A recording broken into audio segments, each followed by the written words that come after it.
안녕하세요. 오늘도 톡톡 사연을 찾아주신 여러분 정말 감사합니다. 오늘도 세 가지의 이야기가 준비되어 있어요. 나가지 마시고 끝까지 집중해서 들어주시고요. 그럼 이야기 바로 시작해 볼게요. 저는 톡톡 사연 한이입니다.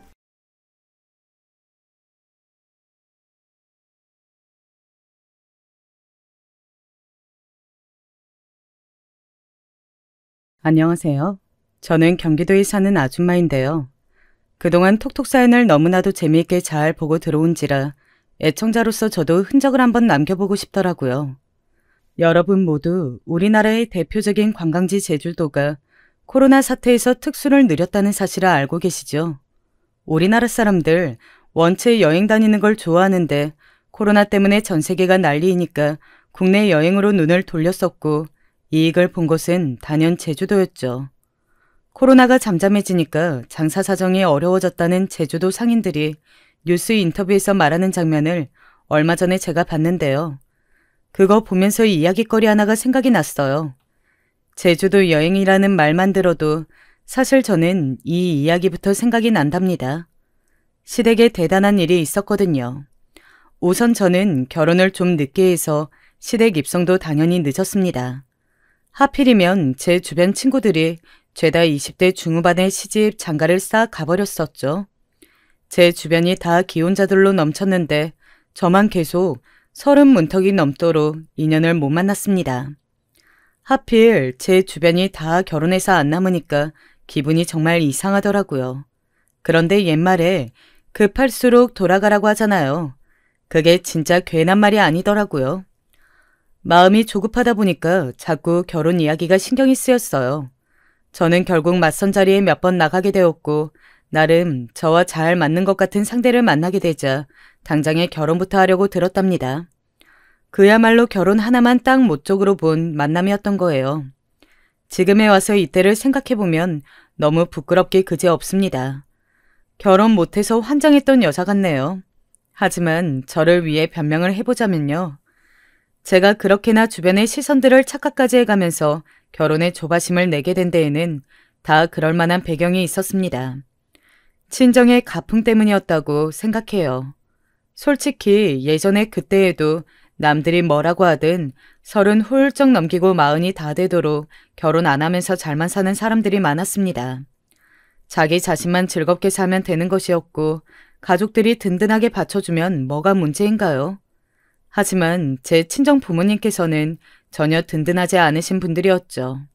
저를 향해 혼자 독수공방하다가 늙어서 뒤지고 싶은 게 장래 희망이냐고 하셨던 분들입니다.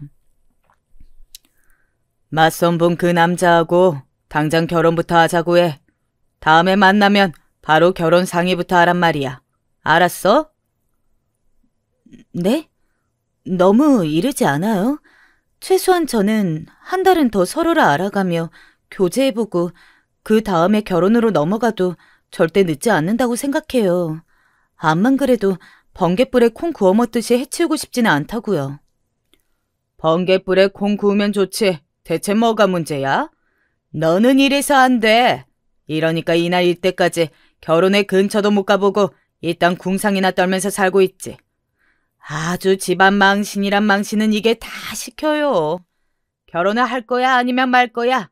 나 그것만 생각하면 결론이 쉽잖아 이 맹취야.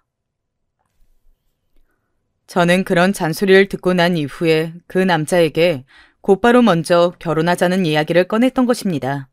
친정 엄마의 말씀대로 결혼을 안 할 건 아니니까 어차피 할 거라면 시간을 끌 필요는 없을 것 같았어요. 그리고 무엇보다 잔소리를 또 듣기 싫어서였어요. 지겨운 잔소리, 그야말로 지긋지긋했거든요. 그 남자는 조금 놀라더니 금세 자기도 결혼을 바로 하고 싶다는 의견을 전해왔습니다. 저로서는 다행이었죠. 참고로 그 남자 나이는 저보다 1살 위였습니다. 결혼하기로 뜻을 맞춘 이후에는 미래 계획에 대해 몇 번 대화를 나누었고 그 남자의 모친께서 저를 보고 싶어 하신다는 이야기를 듣게 되었어요. 제 친정 부모님께서는 잘 됐다, 얼른 인사드리면서 고부관계 첫 단추를 잘 끼워봐라 고 하셨습니다. 여기까지만 보자면 속전속결로 진행되는 결혼 같았죠. 그래서 의심도 못했어요. 설마 상상도 못했습니다. 그 남자의 모친께서 저를 보며 이렇게 구신 것은 예상 밖이었어요. 32이라니, 아휴, 잘해야겠네. 우리 집안에 많이 잘해야겠어. 만약에 이 결혼을 한다고 그러면 우리 집안에 납작 엎드려서 잘할 마음가짐부터 가져야 할 거야. 잠깐 어디 보자.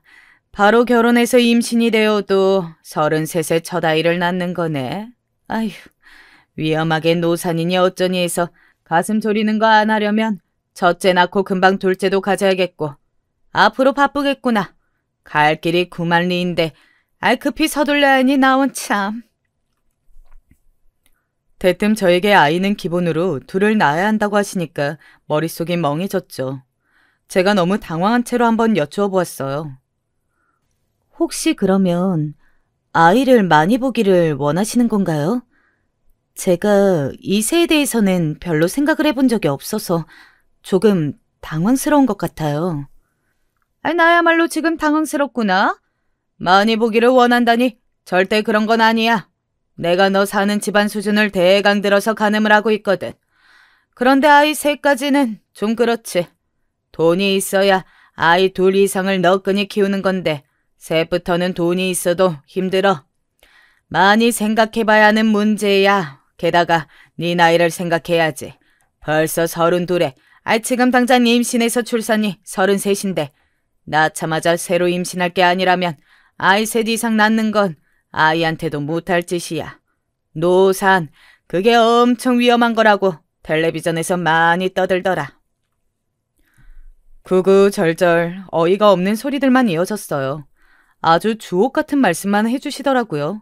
제가 도저히 표정 관리가 안 되어서 그때부터는 입가에 미소를 걸지 못했습니다.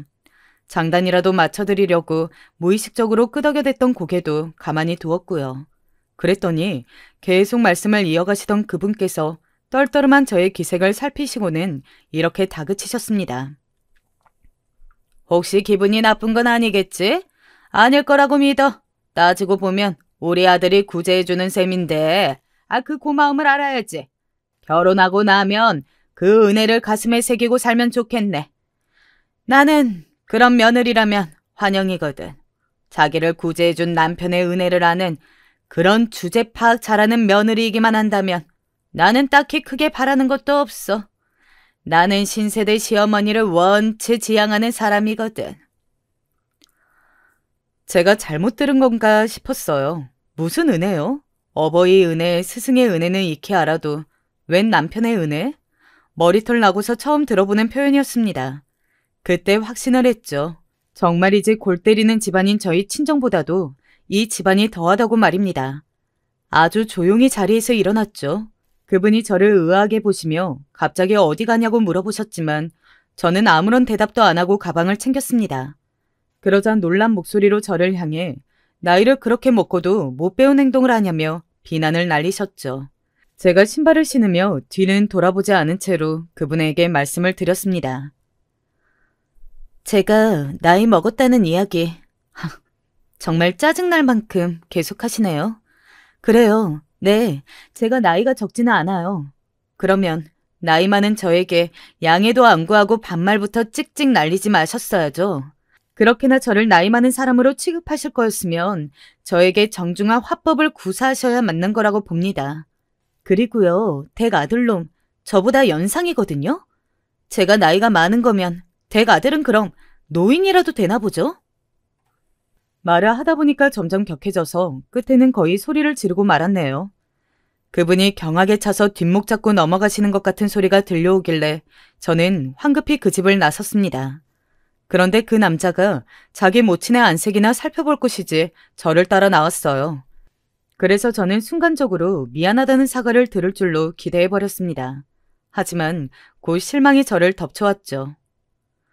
결혼하고 싶은 거 아니었어? 결혼이 급한 거 아니었냐고. 그래서 나한테 먼저 결혼하자고 말도 꺼냈잖아. 그래놓고서 지금 이게 무슨 엄청난 무례야? 이러면 결혼 못할 텐데. 결혼 못할 거라고 나를 압박하는 거야 뭐야? 남자 새끼가 치사하기 싫어. 그러니까 너야말로 이날 이때까지 결혼 못하고 혼자였던 거야. 내가 끝내 결혼 못하고 죽어서 불쌍한 처녀 귀신이 된다고 하더라도 너하고 결혼해서 말라 죽는 것보다는 그게 훨씬 나을 거야. 너 이런 여자였냐? 자기 가족들에게 잘하고 누구보다 가족을 최우선으로 두고 사는 사람 같아서 그게 마음에 들었었는데 가정적인 여자라서 기본적으로 참할 줄 알았어. 근데 이럴 줄이야. 정말 많이 놀랍다. 그 남자의 얼굴은 어느새 목 부근까지 시뻘게 변해서 열이 오른 상태였습니다. 애써 침착한 척을 하고는 있지만 속내는 저에게 신랄한 말을 듣고서 열이 잔뜩 뻗친 것이었겠죠. 그때 집안에서 모친 되시는 분이 뛰쳐나오셨어요. 저에게 삿대질을 해가시면서 욕을 하셨죠. 저 망할 것. 쓸데없이 나이만 들어서는 왜 저렇게 드세고 성질이 더러워? 저게 바로 노처녀 히스테리라는 것이구나. 요새는 이런 표현 거의 안 쓸 거예요. 노처녀의 히스테리 같은 아주 촌스러운 구닥다리 표현 말입니다. 나이 32에 그런 소리를 면전에서 듣자니 진짜 그 자리에서 저는 머리 꼭지가 돌 뻔했어요. 하마터면 누나를 완전히 뒤집고서 그 모친께 달려들 뻔했습니다. 그랬다면 그분은 진정으로 쓰러지셨을 테죠. 그래서 간신히 이성 한 줄기 붙잡고 참았네요. 그분께서 삿대질까지 곁들어가며 해주셨던 말씀대로 제가 드세고 성질이 더러운 거 그런 게 조금은 있기는 했습니다. 제 안에 고이고이 잠재되어 있는 것이었죠. 제가 어린 나이였을 때는 스마트폰은커녕 컴퓨터도 없었는데 무슨 지식이 대단히 있었겠나요. 나중에 나이를 다 먹고 나서야 알게 되었던 지식 한 가지. 그건 사람마다 고유의 성질이라는 것은 타고난다는 사실이었습니다. 얼마나 충격적이었던지 몰라요. 이미 유아기 시절에 그 사람이 어떤 유형의 성질을 지니고 있는지 테스트를 통해 파악이 다 된다고 하니 그 연구 결과를 알고서 제가 기가 막혔습니다. 왜냐하면 제가 아주 어렸을 때부터 집에서 무척 많이 혼나던 아이였거든요. 왜 이렇게 기가 드세냐? 기가 죽는 법이 있어야지. 계집애가 이러면 못 쓴다? 왜 말대꾸하냐? 부모가 틀린 말을 했어도 자식이 그걸 지적하고 따지면 안 된다. 너는 이렇게 커서는 쓸모 하나 없는 사람이 될 거다. 이런 소리를 귀가 따갑게 들었어요.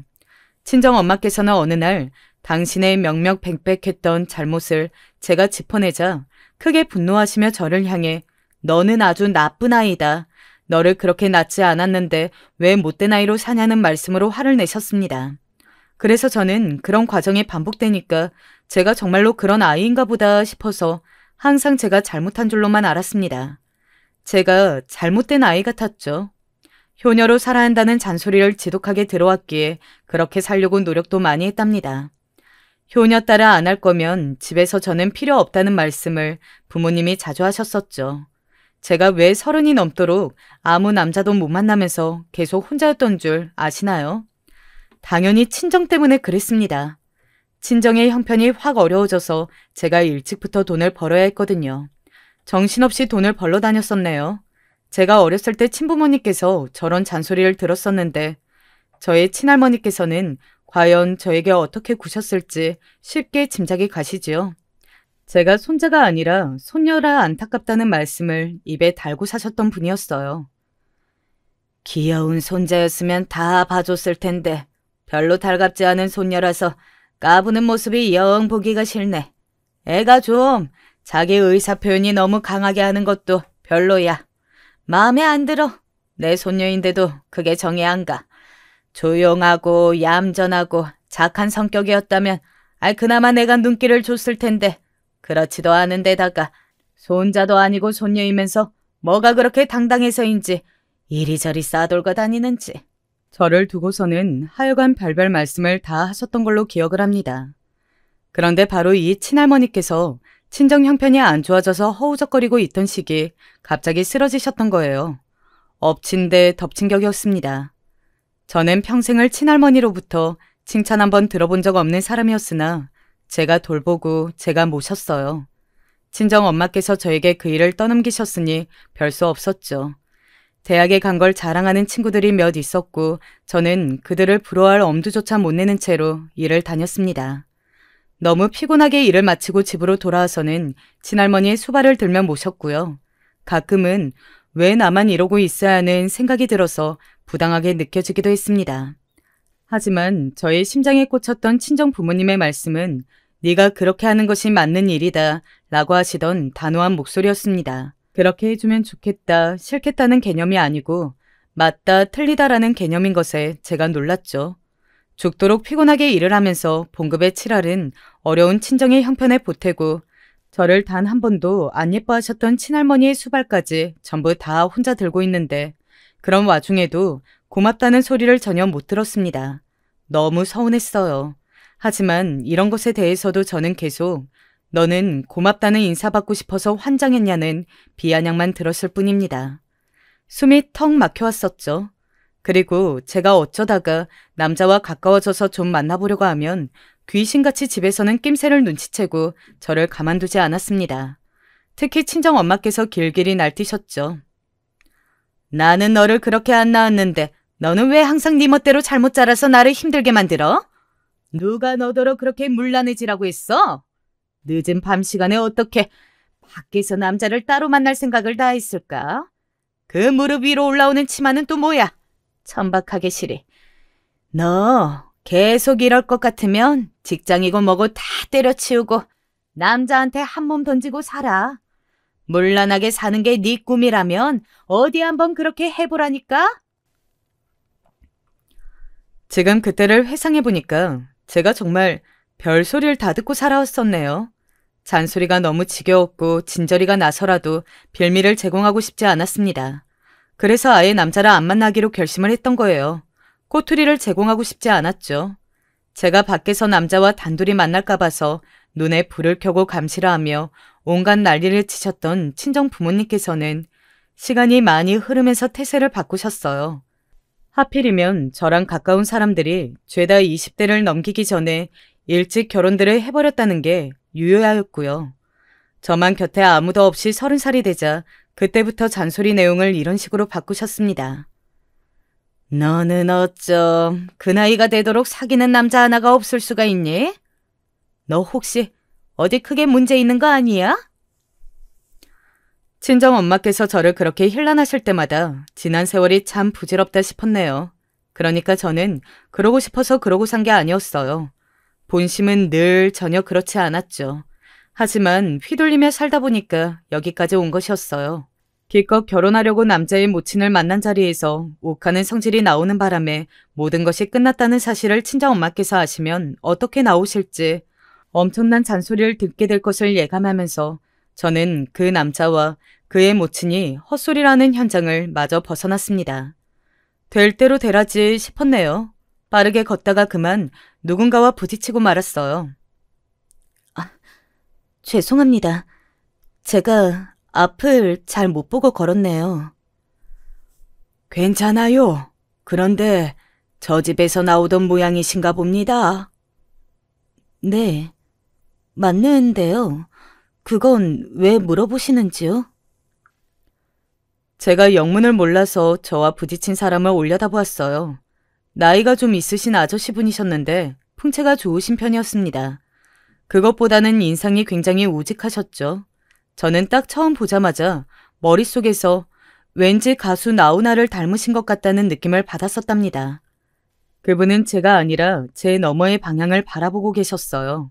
그쪽으로 따라서 제가 고개를 돌리자 그 남자와 그의 모친이 깜짝 놀란 채였습니다. 그 남자가 꾸벅 인사를 하자마자 옆에서 모친이 외쳤죠. 아니, 오빠가 여기는 웬일이에요? 웬일은 집에서 호박즙 안 먹는 거 많다고 그거 권 여사님 댁에 드리고 싶다고 얘기를 했다면서 그거 가지러 내가 심부름 왔다. 못 들었구나. 아이고, 그러셨었구나. 제가 들었는지 못 들었는지 헷갈리네요. 아무튼 제가 요새 통 정신이 없어서요. 얼른 호박즙 찾아서 가져올게요. 이 아가씨는 누구시냐? 너하고 만나는 아가씨야? 그분이 대뜸 그 남자를 향해 질문을 날리셨어요. 그러자 그 남자가 우물쭈물하면서 얼른 대답을 못하더라고요. 그 남자도 그렇고 그의 모친도 그렇고 왠지 이분의 등장 이후로 긴장을 한 듯 보였습니다. 그때 저도 모르게 입을 움직여버렸죠. 잠깐 만났는데 이제는 안 만나는 사이예요. 만나기에는 제가 나이가 너무 많아서요. 잠시간 만났던 인연을 정리하는 자리였습니다. 한번 성질머리가 터지니까 간만에 입도 터진 모양이었어요. 못된 아이, 나쁜 아이가 되지 않으려고 노력하며 살아온 지난 세월이 또 한 번 부질없어지는 순간이었습니다. 효녀가 되는 것만은 지켜야 하는데 그러려면 친정 부모님의 거센 성화대로 결혼을 얼른 해야 하는데 이런 상황을 이어가봤자 무슨 도움이 더 되겠나 싶어서 저는 말을 뱉고서는 스스로 고개를 저었죠. 그런 저를 그분이 빤히 보시더니 저한테 질문을 하시는 거예요. 실례일 수 있지만 나이가 몇이나 되셨길래 내 사촌 조카 녀석보다 내 눈에는 어려 보이기 때문에 신기해서 한번 물어나 봅니다. 아, 사촌 조카요? 그랬던 거군요. 제가 1살 어려요. 아직 결혼 안 한 여자치고는 나이가 너무 많죠? 32이니까요. 그날 제가 아무래도 많이 미쳤었던 것 같아요. 입에 모토라도 달린 듯 제어가 안 되더라고요. 아직 격앙된 상태였으니 그게 가시지 않아서 더 그렇게 굴었던 것일 수도 있고요. 거기까지 뵙고 보니까 너무 민망해져서 저는 고개를 꾸벅 숙인 채로 얼른 그곳을 마저 벗어나 버렸습니다. 제가 어떻게 하고 왔는지 결혼하는 것에 차질이 생긴 건 아닌지 그런 후기들을 친정 엄마께서 눈알 희번득하게 굴리시며 기다리고 계셨기 때문에 저는 또 숨이 막혀왔고요. 그래서 거짓말을 해버렸어요. 그 어머님이 너무 좋으신 분이더라고요. 결혼하면 저한테 잘해주실 것 같아요. 어머나, 그래? 잘 됐구나. 그런데 며느리한테 잘하는 시어머니라는 건 세상에 거의 없어. 잘해준다고 느끼는 건 착각이거나 그 안에 꿍꿍이가 있어서 잘해주거나 거의 둘 중 하나니까 너는 방심했다가는 큰일 난다. 아, 네, 알겠어요. 방심 안 할게요. 네 할머니가 나한테 했던 행동을 봐. 대부분의 시어머니란 족속은 다 그런 거야. 며느리가 하여간에 눈에 가시인 거지. 너 할머니한테 혼났던 것들 기억하지? 그건 다 뼈가 되고 살이 되는 시간들이었기 때문에 네가 그때 얻었던 교훈들만 잘 지키면 네가 딱히 시어머니한테 밉보이며 사는 며느리가 되진 않을 것 같구나. 성질머리 누르고 착하게 굴고 말대꾸하지 말고 남 지적하기 전에 네 자신이나 돌아보고 그러면 되는 거야. 너는 매사에 너 잘났다는 듯이 구는 그게 문제니까.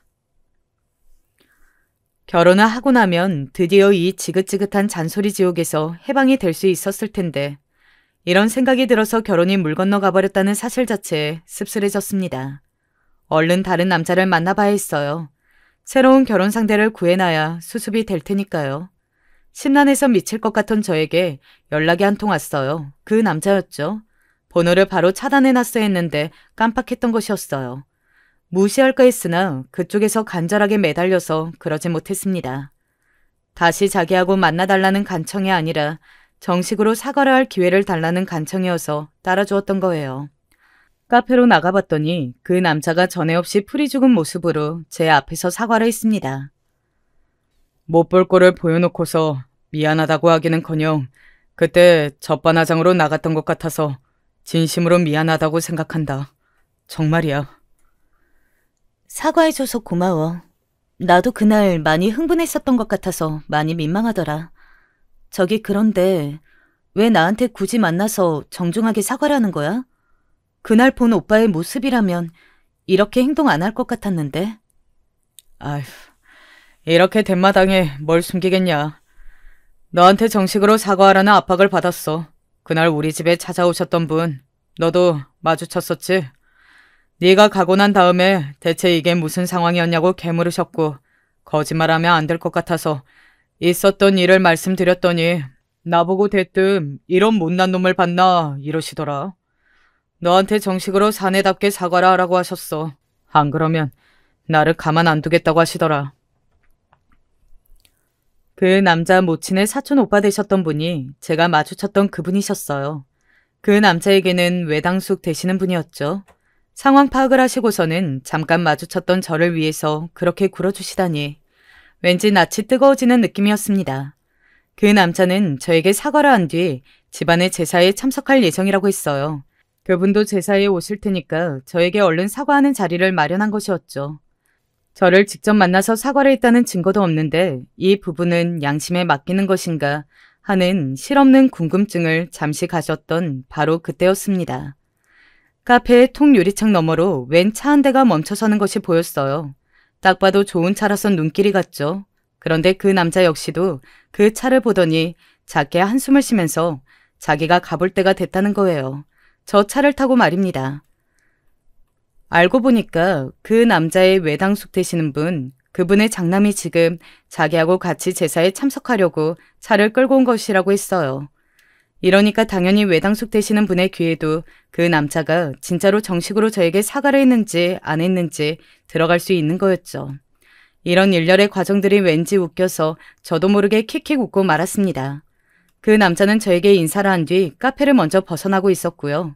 자리에 혼자 남겨진 채로 제가 킥킥거리고 있었던 건데 문득 시선이 느껴졌어요. 그래서 고개를 돌려보니까 운전석에 내린 어떤 남자가 가만히 서서 제 쪽을 쳐다보고 있다가 눈이 마주치자 얼른 시선을 피하는 모습이 보였습니다. 풍채 좋고 나오나 닮으셨던 바로 그분의 장남이라는 얘기인데 왠지 외모가 안 닮은 것 같아서 아마 외탁을 했나 보다 이런 생각까지 잠시 했었죠. 그 남자와는 그날로 완전히 끝이고 인연도 다 정리된 줄로 알았어요. 저는 새로운 상대를 찾기 위해 맞선을 보기로 정했고요. 그런데 맞선을 보기로 한 날짜가 딱 정해지던 바로 그날이었습니다. 모르는 번호로 문자가 와서 봤다가 깜짝 놀랐죠. 저와 헤어졌던 그 남자의 친척형. 그러니까 그날 차를 끌고 카페에 왔었던 바로 그 사람이었습니다. 그 남자의 휴대폰에서 몰래 제 연락처를 얻어냈다고 하면서 실례가 안 된다면 커피 한 잔 대접해드리고 싶다고 하더군요.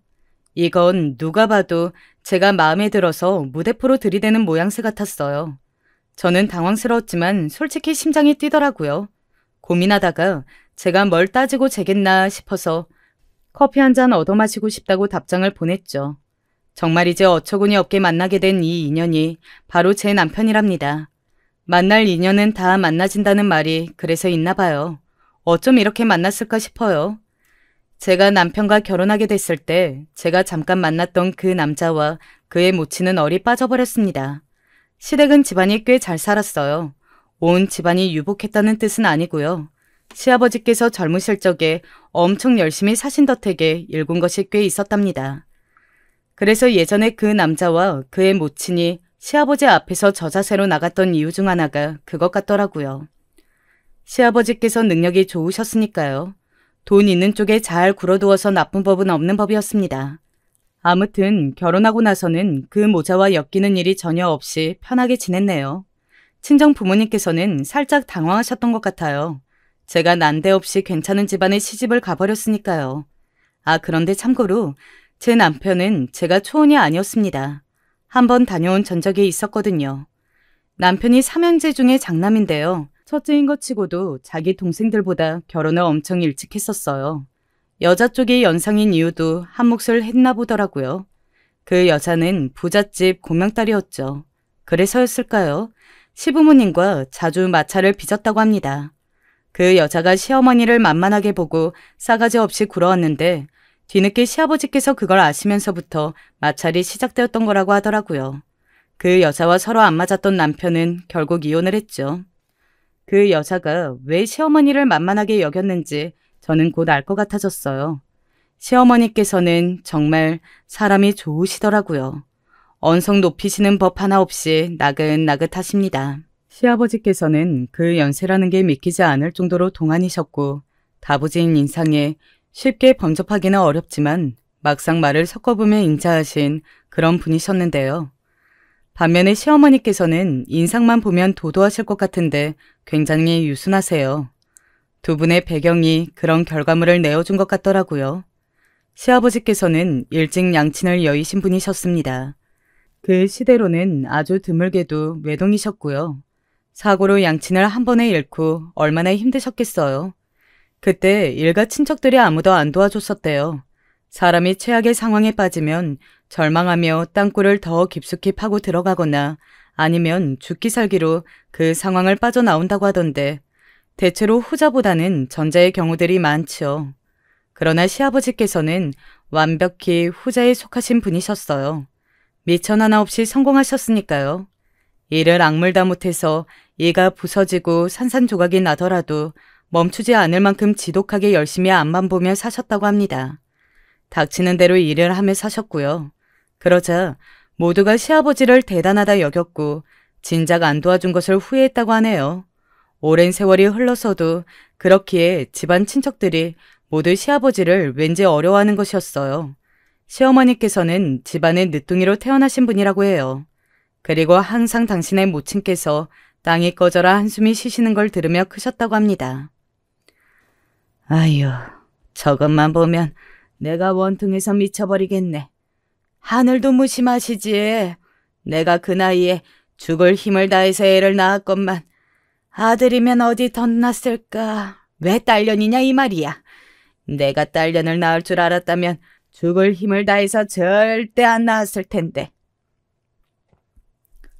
시어머니 위로 여자 형제만 이미 셋이었거든요. 요즘 세상에 자식한테 이런 말하는 부모라면 경악스러운 일이라며 인터넷에 도배가 될 것 같네요. 하지만 그 시절에는 그럴 법했었나 봐요. 시어머니께서는 그런 모진 소리를 내내 들으며 자라셨죠. 솔직히 그런 환경이면 진작 집을 뛰쳐나갔거나 성격이 어두워지고 음울해지고 삐뚤어질 법한데 시어머니께서는 항상 조용히 웃으셨대요. 부당한 일을 당해도 미소를 잃지 않으셨죠. 어둠을 아무렇지도 않게 물리치는 따스하지만 아주 강력한 힘, 햇살과도 같은 그런 분이셨습니다. 햇살을 만났으니 시아버지 같으신 분도 마음을 여실 수밖에 없었던 거예요. 사람을 원체 믿지 않으셨던 시아버지께서는 어쩌다 인연이 닿아 만나게 된 시어머니에게 점차 깊은 호감을 느끼게 되셨음에도 불구하고 사람을 믿을 수는 없으니 만약 결혼을 하더라도 필요에 의해서 하는 것이고 애정 때문에 하는 일은 없을 거라고 그렇게 여기셨다고 합니다. 그런데 이런 시아버지의 철응석 같은 면모를 깬 인물이 의외였어요. 이건 시어머니께서 깨셨던 게 아니고 그 모친께서 깨주셨다고 하더군요. 뭐요? 진지하게 교제 중이라고? 아휴, 내가 낳은 딸이지만 솔직히 보잘것없는데 어쩜 그렇게 우유부단하고 맹하고 그런 주제에 가끔은 소름 끼칠 만큼 영악하게 거짓말을 잘해대서 내가 살면서 애 때문에 난감했을 때가 한두 번이 아니었지. 비록 내 딸보다 나이는 훨씬 많은 데다가 고아라고는 해도 능력이 좋으신 양반인데 에휴, 내 딸보다 너무 아깝네요. 나는 내가 낳고 길렀어도 내 딸의 속을 몰라요. 너무 음흉하거든요. 어리버리한 것과는 또 다른 얘기인 거예요. 속이 아무튼 간에 음흉해요. 음흉해. 인사를 처음 드리러 간 자리에서 시아버지께서는 시어머니의 그런 험담을 들으신 거예요. 시어머니께서는 늘 표정이 밝으신 그런 분임에도 그 자리에서 씁쓸하게 낯빛이 굳으셨다고 하고요. 그래서 시아버지께서는 홧김에 그 자리에서 결심을 굳히셨다고 합니다. 네, 그렇군요. 연세도 있으신데 골치 아픈 막내딸 때문에 힘드시겠습니다. 아유, 말도 아주 잘하네요. 여러모로 내 딸이 어쩌다가 이런 남자를 잘 만났나 모르겠어요. 단점이라는 게 아주 한도 끝도 없는 인물이 바로 내 딸인데 남자 하나 보는 능력이 어째 있었네요. 단점까지 그렇게 많다니 아무래도 제가 걱정이 되어서 안 되겠네요. 부모 속썩이는 골칫덩어리 막내딸, 보잘것없고 거짓말도 잘하고 우유부단한데 속은 음흉한 바로 그 막내딸. 제가 지워드리겠습니다, 장모님. 장모님? 어쩌면 이렇게 한 번에 장모님이라고 나를 불러주시나? 내 딸하고 혹시 결혼을 하려고 그래요? 눈치가 좋으시네요. 입담만 걸쭉하게 좋으신 게 아니라 눈치까지 좋으셔서 다행입니다. 저 장모님의 막내 따님과 결혼하고 싶습니다. 아시다시피 제가 나이가 좀 있어서요. 되도록 빨리 하고 싶네요. 어차피 저는 결혼을 상의할 부모님도 안 계시기 때문에 날짜를 가급적 빠른 때로 제가 정하겠습니다. 저희 시아버지 엄청 대단하셨던 분 같아요. 처음 본인의 장모님을 뵙는 자리에서 그렇게 행동할 수 있는 남자가 세상에 몇이나 될까요? 시어머니의 모친께서는 약이 올라서 입에 거품 물고 쓰러지셨고 시부모님 두 분은 금세 결혼을 해버렸다고 하네요.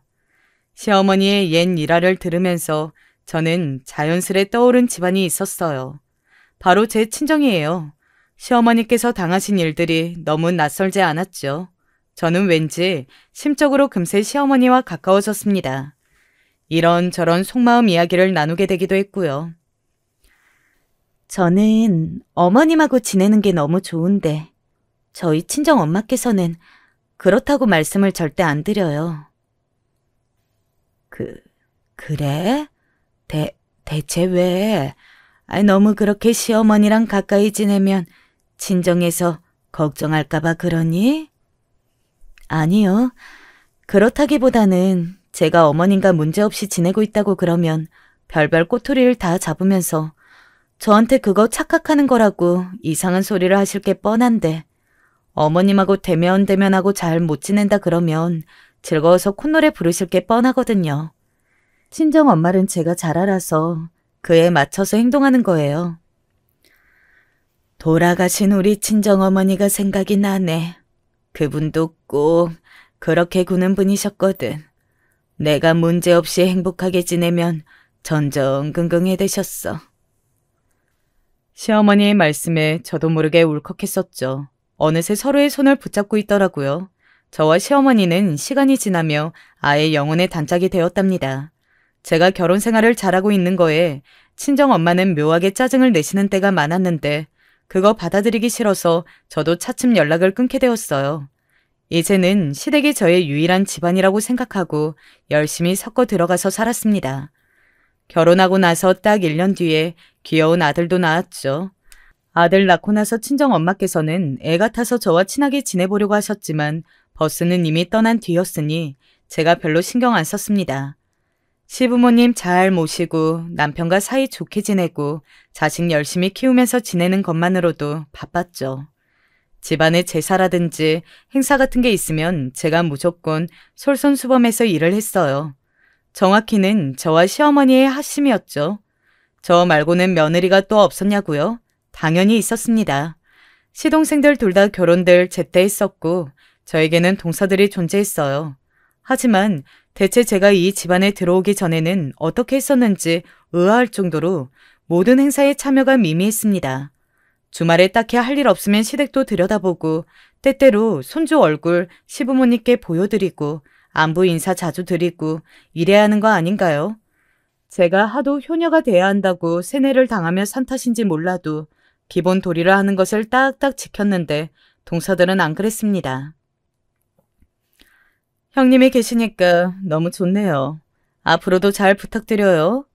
저는 아버님, 어머님을 어떻게 모셔야 할지 여태까지 갈피를 못 잡았는데 형님 오시니까 다 해결돼서 좋네요. 삼형제 중에 둘째와 결혼한 큰동서가 저한테 그렇게 말을 했을 때 저는 별 생각 없이 들었습니다.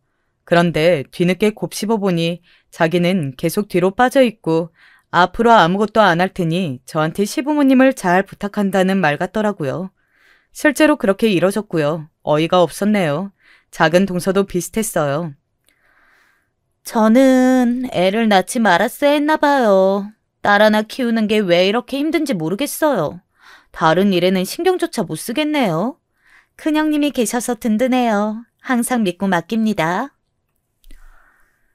대체 뭘 맡긴다는 것인지 가만히 되짚어보니까 시댁의 모든 대소사를 잘 맡기겠다는 뜻 같더라고요. 가족들끼리 다 같이 모여서 뭐 좀 해보자고 해도 걸핏하면 이런저런 핑계를 대며 빠져나갔어요. 자기들은 빠지고 남편들인 시동생들만 보낼 때가 대부분이었죠. 그런 걸 보시고도 시어머니께서는 피곤한가 보네 하며 이해를 잘 해주셨습니다.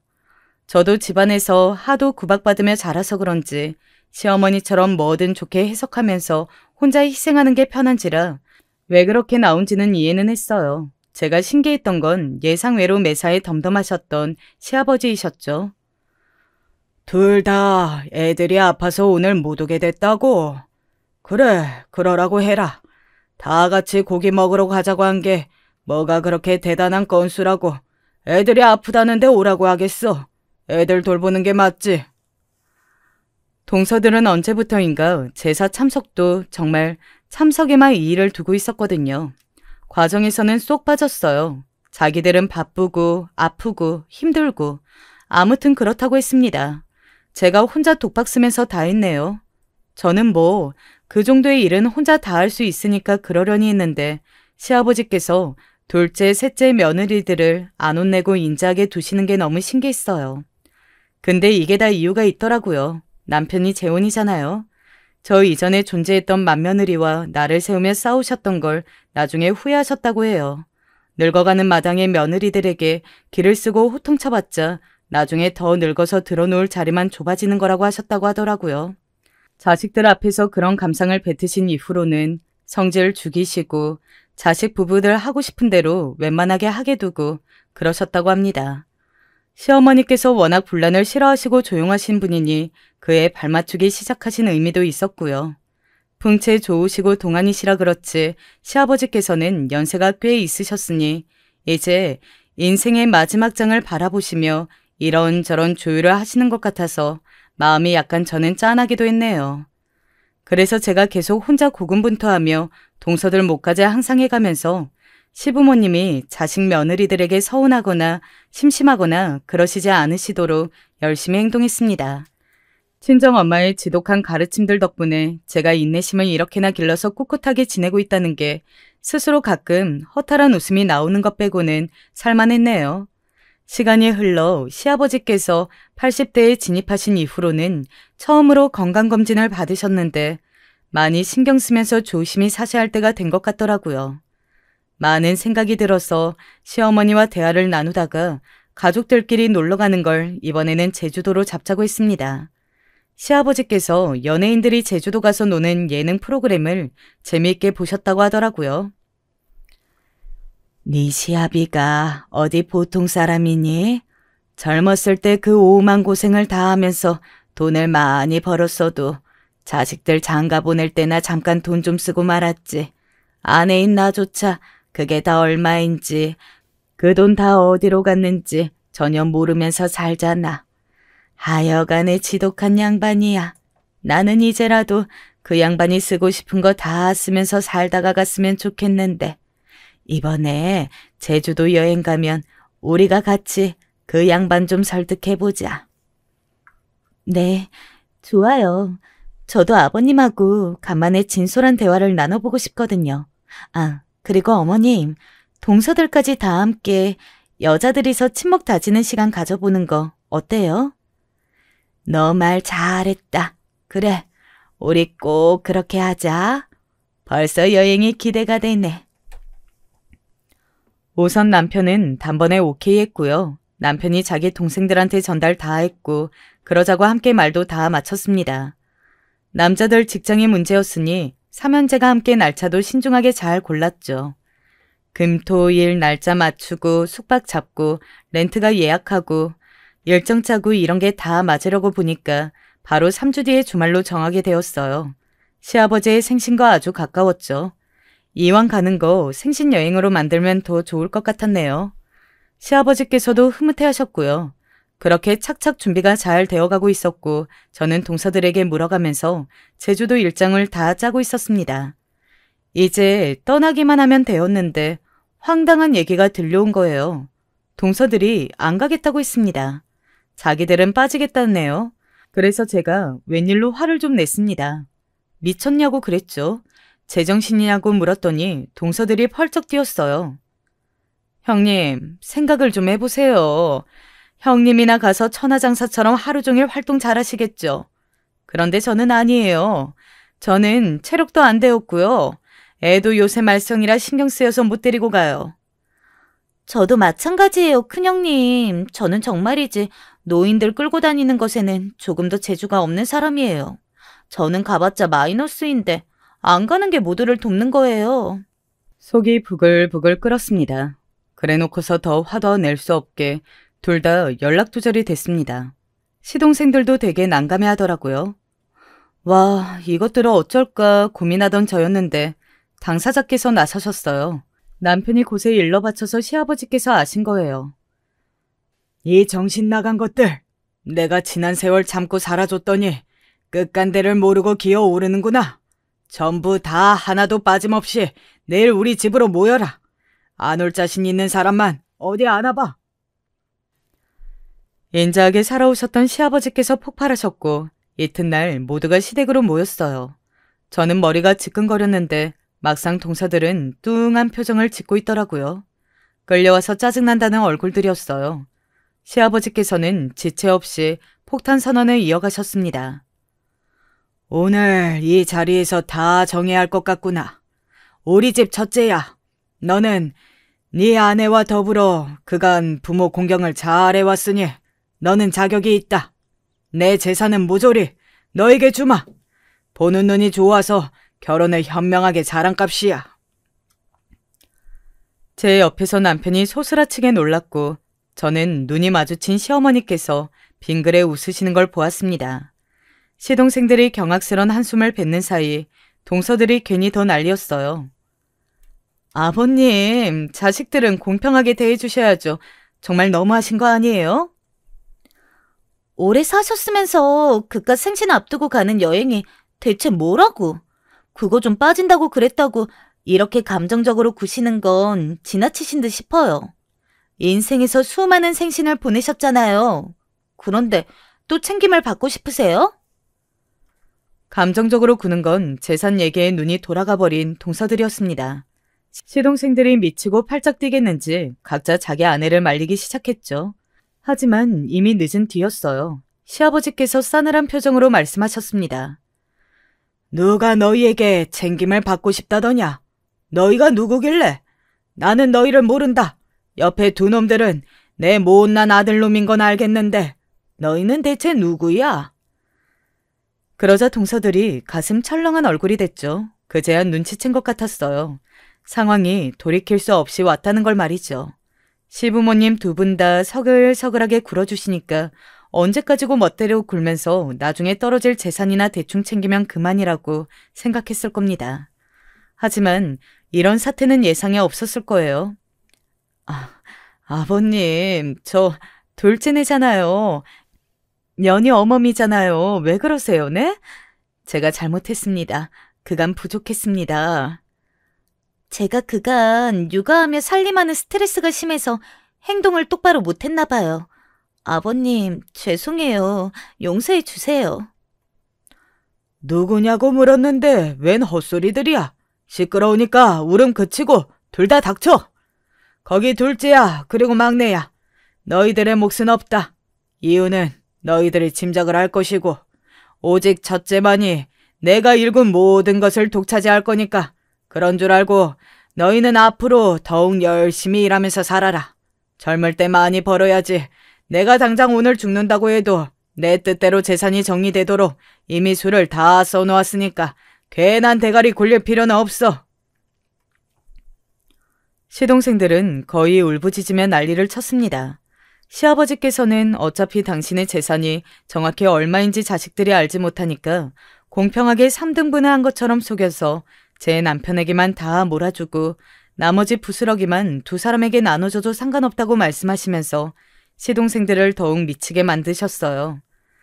동서들이 눈물을 뚝뚝 흘리며 자기 애들을 방패 삼아서 예쁜 소녀들 봐서 용서해달라고 했으나 시아버지께서는 눈 하나 깜짝 안 하셨습니다. 그 표정이 너무 고요해서 보는 사람은 약간 소름이 돋을 정도였어요. 괜히 시아버지께서 젊은 시절에 밑바닥에서부터 올라와 홀로 성공을 거두신 분이 아닌 것 같았습니다. 시끄러운 것들 안 치우면 앞으로 부스러기 한 톨마저도 없을 거라고 시아버지께서 중얼거리시자 시동생들이 얼른 정신을 차리고 각자의 아내를 잡아 끌고 나갔습니다. 저희 부부는 엄청난 사태 앞에서 계속 말문이 막힌 상태였고요. 시아버지께서 그때 저를 보며 말씀하셨어요.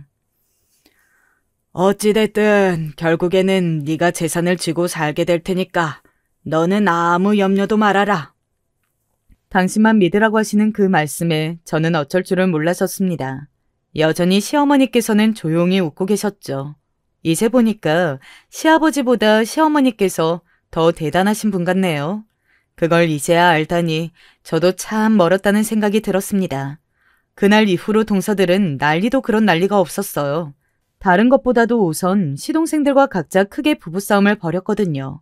게다가 큰동서는 자기 친정하고도 대판 싸운 듯하였습니다. 몇 달간 동서들은 사는 게 사는 것이 아니었나 봐요. 시동생들이 남편에게 전하는 소식으로 대충 들었었는데 오랜만에 얼굴을 봤더니 둘 다 농담 아니고 그새 5년씩은 늙은 것처럼 보였습니다. 동서들이 앞으로 저와 잘 지내고 싶다면서 기회를 달라고 하더라고요. 그래서 저는 엄연히 서열이라는 게 있으니 시어머니께 먼저 잘 보이고 오는 게 순서라고 했습니다. 그 다음부터는 동서들의 피똥 싸는 일상이 이어졌죠. 시아버지께서는 무척 정정하시고요. 건강관리에 신경 쓰셨더니 확실히 잘 지내셨어요. 시어머니께서는 늘 그렇듯 평온하시고요. 시부모님께서 건재하시니 동서들은 여전히 전전긍긍하며 아직까지도 그렇게 지내고 있답니다.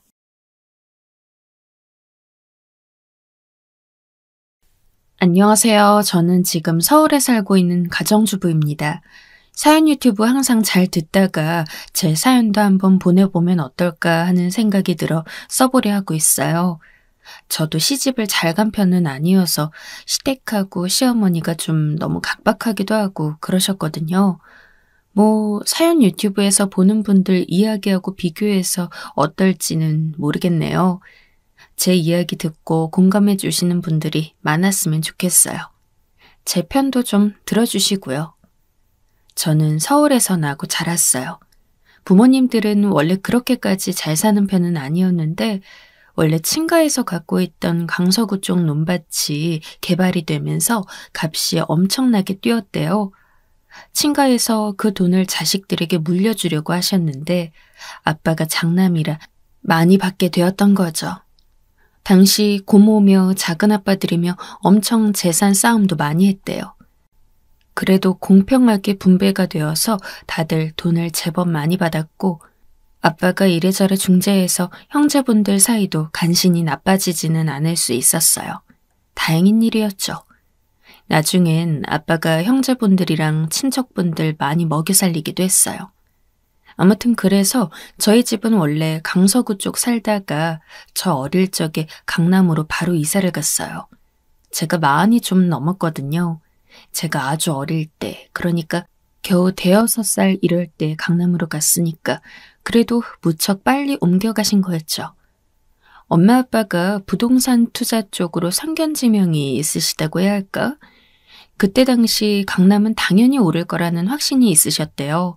그래서 가셨는데 당시 1980년대라서 한참 강남 개발이 될 때였거든요. 아빠가 친가에서 돈도 많이 물려받으신 김에 집을 3채 정도 사셨대요. 그때는 진짜 다 쓰러져가는 집들이었는데 분명 이건 된다라는 확신이 있어서 사두셨고 결과는 아시다시피 그게 우리 집의 엄청난 자산이 되어버렸죠. 그 후로도 아빠는 계속 부동산 투자를 하셨고 나름대로 성공률이 높았어요. 당시는 한참 우리나라 서울 모든 곳이 개발 붐일 때라 서울 땅 중심부로 사놓기만 하면 거의 대박이었으니까요. 그런데 우리 생활비는 또 있어야 하니까 엄마는 시장에서 장사를 하셨어요. 그렇게 재산이 많으면서 왜 시장에서 장사하냐는 사람들도 있었는데요. 사실 저는 엄마가 능력 있어서 좋았다고 생각해요. 무엇을 하든 사실 다 생계를 위해서 하는 거잖아요. 저희 엄마는 시장 장사도 상당히 잘하셔서 그 덕분에 저희가 그리 어렵지 않게 잘할 수 있었어요. 그래서 결국 제가 성인이 되던 90년대 후반쯤에는 이미 저희 집은 강남에도 아파트며 집이며 꽤 많이 가진 집이 되어 있었죠. 정확히는 모르겠는데 월에 들어오는 돈이 일반 가정집하고는 다르다는 건 알고 있었어요. 저하고 남동생은 엄마 아빠한테 용돈을 항상 넉넉히 받아 써서 명품이나 이런 거 사는 일에 크게 거리낌도 없었고 취향도 취미도 고급스럽게 발전할 수 있었어요. 가족들끼리 사이도 좋아서 서로 선물도 자주 했고요.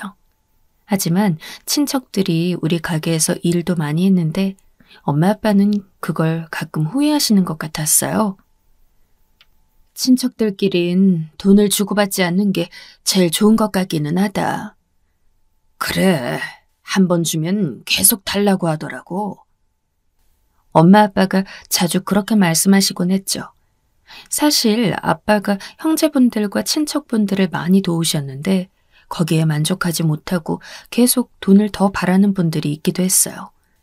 아빠가 소유한 건물 관리를 맡기기도 하고 월세 관리를 맡기기도 하셨는데 거기서 횡령을 하기도 하고 좀 그러셨거든요.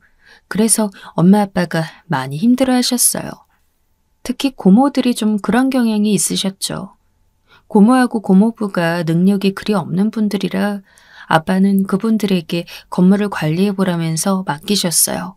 그런데 고모는 건물 관리를 제대로 못한 것도 모자라서 월세 받은 걸 중간에 가로채고는 하셨죠. 한두 번은 아빠도 눈 감아주시긴 했는데 사실 그게 길어지면 당연히 꼬리가 밟히고 참아주기 힘들잖아요. 그런데 그러던 와중에 고모부가 아빠한테 큰 돈을 빌려달라고 하면서 술 마시고 주정을 부려서 결국 엄마 아빠가 폭발하기도 하셨죠. 고모들은 그런데 돈 가진 사람이 베풀어야 한다고 오히려 화를 내기도 했어요. 자기들은 능력도 없으면서 저희 잘 산다고 어찌나 질투들을 하는지 몰라요. 난 진짜 고모들 싫어. 제가 투덜거리면 아빠 엄마는 한숨을 쉬곤 하셨죠. 돈이라는 게 말이다. 중요하지 않은 것 같아도 정말 중요한 거란다. 에휴, 그 애들이 원래 그런 애들은 아니었는데. 에휴, 그러게 말이에요. 우리 결혼할 땐 그래도 괜찮은 사람들이었는데 시누이라고 그래도 선물도 주고 말이야. 결혼을 잘못한 것 같아. 그 애들 시댁이 그렇게 돈을 밝힌다고 하더라고. 맨날 시댁에서 돈을 달라고 하니까 애들이 그 스트레스 때문에 미치려고 하다가 저렇게 된 것 같아. 하기엔 시댁이 정말 중요하긴 해요. 나도 친정에서 좀 어렵게 지냈는데 우리 시부모님은 좀 품이 넉넉한 분들이라 오히려 시집와서 팔자가 폈죠. 분명히 고모들도 친가에서 상당한 돈을 받았는데 그걸 전부 시댁에 빼앗겼다고 하더라고요. 아니면 고모부들이 사업 자금으로 다 날려버리든가. 오히려 고모들은 시집 가기 전에는 성격이 괜찮으셨대요. 그런데 시댁에 너무 시달리고 고모부들이 돈을 못 버니까 힘들어서 아빠한테 그렇게 돈을 달라고 말씀하셨다고 해요. 친척들 도와주는 건 좋지만 어느 정도여야 해. 이제는 좀 힘들구나. 가끔 엄마 아빠가 그렇게 말씀하시곤 하셨죠. 아무튼 그래서 저희 가족은 가족 딱 4명 외의 친척들한테 돈이나 선물 주는 걸 좀 꺼리게 되었어요.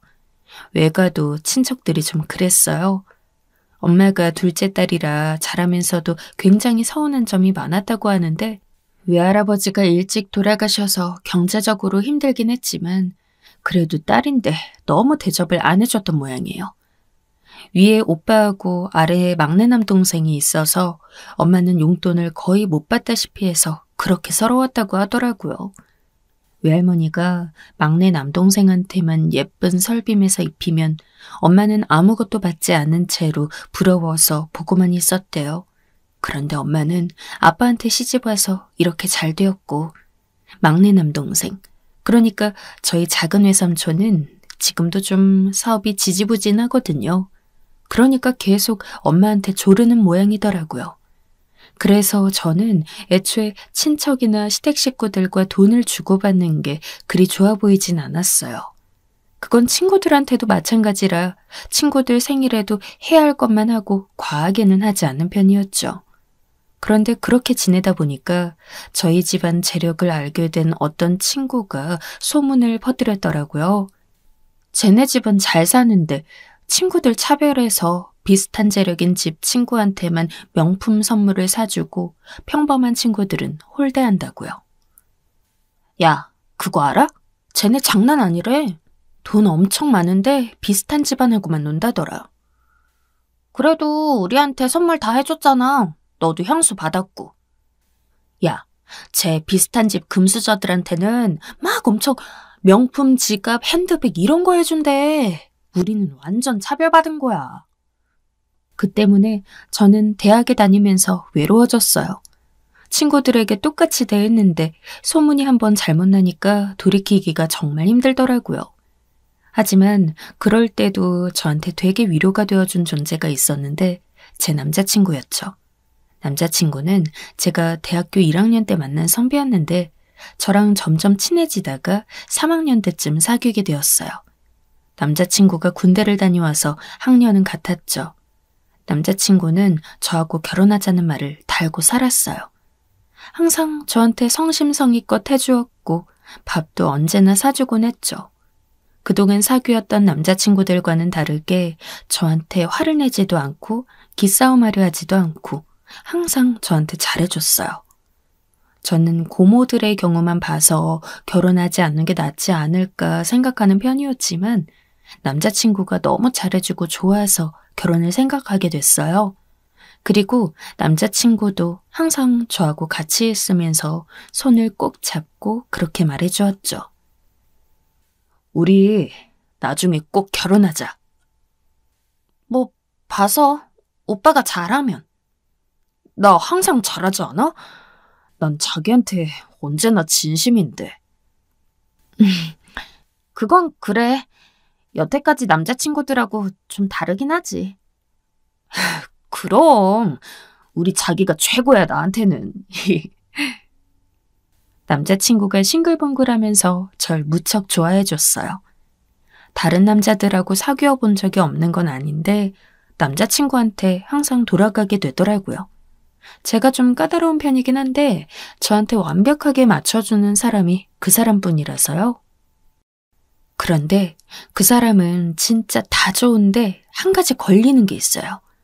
전 고모들의 경우를 보고 자라나서 시댁에 대한 경계심이 좀 있는 편이었는데 남자친구는 가족들과 사이가 상당히 좋은 편이었죠. 물론 가족과 사이 좋은 게 나쁜 건 아닌데 특히 남자친구의 어머니가 남자친구한테 많이 기대는 것 같더라고요. 남자친구의 아버지는 공무원이셨고 어머니는 가정주부셨대요. 특히 어머니가 좀 심약한 분이셔서 하나뿐인 아들한테 의지를 많이 하시더라고요. 물론 좋은 일이지만 저는 그게 좀 이상한 방식으로 걸렸어요. 남자친구가 여태 모은 돈 중 많은 부분을 어머니께 들여서 쓰시게 했다는 말도 있어서 더욱 그랬죠. 고모들의 경우를 보고 자라났기 때문에 저는 경계심이 강할 수밖에 없었거든요. 사실 남자친구가 잘해주긴 했지만 사람이 살다 보면 싸울 수밖에 없잖아요. 많이 싸우고 정말 헤어졌을 때도 있긴 했고요. 그럴 때마다 저는 이 사람하고 결혼까지는 아니다 싶어서 여러 생각도 해보고 다른 남자들도 만나보고 하기는 했어요. 엄마 아빠가 소개해준 남자도 만나보기도 했고요. 그런데 아무리 해도 저한테 맞춰주는 완벽한 남자가 없더라고요. 그 남자들이 멋대로 굴어서 속상하면 결국 남자친구한테 돌아가게 되었고 남자친구는 이제 진짜 싸우지 말자면서 다 안아주고 그랬어요. 남자친구는 참 평범한 스펙의 사람이었지만 그만큼 다정하고 좋은 사람이기도 했거든요. 대학 졸업 후에 취업을 해볼까 했지만 취업을 하기에는 뭔가 좀 지치더라고요. 제가 졸업반이 되어서 지쳐 있으니까 남자친구가 제 손을 잡고서 그러더라고요. 너무 힘들면 우리 결혼할까? 결혼? 자기가 너무 힘들면 취업 안 해도 돼. 그냥 우리 같이 살자. 대학까지 나와서 과연 취업 대신 시집을 가는 게 맞는 일인가 고민도 많이 했어요. 어쨌든 저희는 엄마도 돈을 계속 버셨고 그만큼 스스로 경제 능력이 있는 게 중요하다고 생각하셨거든요. 제가 그 고민을 엄마에게 말하니까 엄마는 아빠와 상의하신 뒤에 저에게 말씀해 주셨어요. 작은 아파트 하나를 주마. 그거 월세 좀 받으면서 네가 일단 결혼한 후에 직장을 가질 건지 다시 생각해봐. 어차피 결혼을 할 거니까 일단 숨 돌리는 셈 치고. 네, 아빠. 우리 집이 막 엄청난 부자는 아니다만 그래도 딸내미가 이렇게 힘들어하는데 무작정 취업하라고 떠밀 수야 없지. 엄마 아빠는 그렇게 말씀하시면서 웃어주셨어요. 정말 그때만큼 엄마 아빠가 든든할 수가 없더라고요. 그리고 저는 남자친구와 결혼 준비를 시작했어요. 남자친구도 유학 다녀오거나 아주 스펙이 좋은 편은 아니라서 취업이 좀 힘들긴 했지만 아직 나이가 많지 않은 남자라 그런지 어쨌든 되긴 하더라고요. 일단 남자친구가 직장을 잡고 난 후에 제가 남자친구와 데이트를 하다가 문득 그렇게 말했어요. 오빠, 우리 결혼할까? 뭐? 진짜? 응. 지난번에 자기가 나한테 말해줬던 거 너무 고맙기도 하고 나도 먼저 안정을 찾고 싶더라고. 우리 엄마 아빠한테도 말씀드렸더니 그렇게 하라고 하셨어. 제가 그렇게 말하니까 남자친구가 무척 기뻐하더라고요. 아, 정말 우리 결혼하는구나? 그런데 한 가지 말해둘 게 있어. 뭔데? 나 사실 시댁하고 너무 가까이에서 지내고 싶진 않아. 무슨 이야기인지 이해하지? 그러니까 오빠가 어머님하고 굉장히 가깝잖아. 그런데 난 그러고 싶지 않아. 저는 이 부분을 확실히 하고 넘어가야 한다고 생각했어요. 남자친구는 드물게도 자기 어머니와 무척 가까운 사람이었고 게다가 어머니의 말을 거의 다 받아주는 사람이기도 했거든요. 저한테도 좋은 사람이지만 예비 시어머니한테도 좋은 사람인 그런 타입이었죠. 하지만 전 시댁과 가까이 지내다가 여러 가지로 빨려먹히던 고모들 모습을 보아왔기 때문에 그러고 싶지 않았어요. 남편이 어머니와 가까이 지내는 건 가정을 이루기 전까지면 충분하다고 생각했죠. 나하고 가정을 이루는 거니까 오빠는 내 남편이 되어줘야 해? 어머니 아들이 아니라. 아, 그건 좀 너무 가혹하고 정없는 말 같지? 그런데 우리 고모들이 시댁에 휘둘려서 힘들어지신 분들이 있어. 난 그렇게 되고 싶지 않아. 알겠어. 남자친구는 일단 고개를 끄덕였어요. 하지만 그리 납득한 눈치는 아니라서 좀 불안하기는 했죠. 물론 그간 저한테 거의 100% 맞춰줬던 사람이기 때문에 저는 믿었어요. 우리가 결정하고 나자 결혼 절차는 아주 빠르게 진행되었죠. 시댁에는 남자친구가, 저는 우리 집에 말해서 결혼할 거라고 알렸어요. 우리 집에서는 원래 남자친구가 자주 와서 놀았기 때문에 서로 잘 알았고 그래서 당연하다는 듯한 반응이었어요. 결혼하면 잘 살 거야. 네 남자친구 워낙 착하잖니. 그런데 시댁에 휘둘리면 안 돼. 그거 알지? 너도 착하고 네 남자친구도 착해서 좀 걱정은 걱정이다. 걱정 마세요, 엄마 아빠. 남자친구한테도 미리 다 말했어요.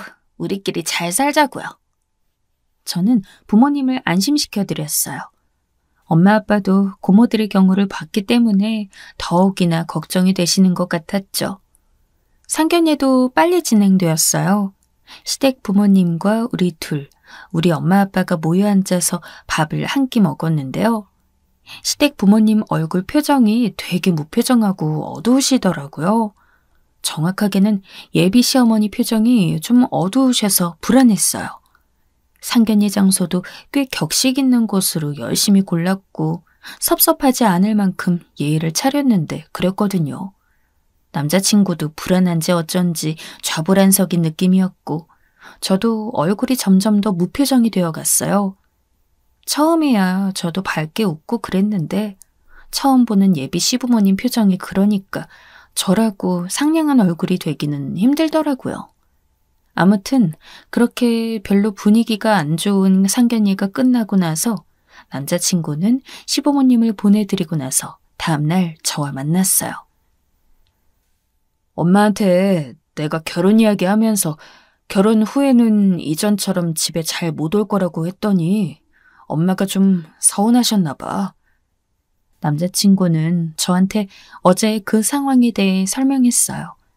남자친구가 예비 시어머니께 결혼 후에는 자주 집에 오지 않을 것이고 이전처럼 하루에 2번씩 전화해서 어머니와 이야기는 하지 못할 거라고 말했다네요. 그랬더니 예비 시어머니가 서운해서 기운이 빠지셨다고요. 하지만 결혼하고 나서는 그게 당연한 거 아니야? 그렇지. 그런데 우리 엄마가 워낙 나하고 친했어가지고. 남자친구는 한숨을 쉬었어요. 하지만 결혼은 순조롭게 진행이 됐어요. 결혼을 하고 신혼여행도 다녀왔죠. 이제 남편이 된 그 사람은 취업을 해서 회사에 열심히 다니고 있었죠. 처음에는 저하고 하루에 2번씩 통화하면서 매일 즐거운 나날이 이어졌어요. 남편은 언제나 저하고 이야기하고 싶어 했고 저녁 때 일찍 퇴근해서 저와 저녁 먹을 것을 기대하고는 했죠. 그런데 어느 날 저녁 때 오더니 남편이 그러는 거예요. 엄마가 이제 일주일에 2번은 저녁 먹으러 집으로 오라던데 어떡하지? 무슨 말이야 그게? 신혼인데 새 며느리가 시댁에 보러 오지 않아서 속상하다고 그러시더라고. 남들한테 자랑도 하고 싶다고 일주일에 2번만 저녁 먹으러 오라던데? 말도 안 돼. 우리끼리 저녁 먹는 날도 겨우 2-3번인데? 그래도 우리 저녁거리 따로 마련하지 않아도 되고 좋지 않나? 남편은 상황 파악도 못하고 저런 소리를 하더라고요.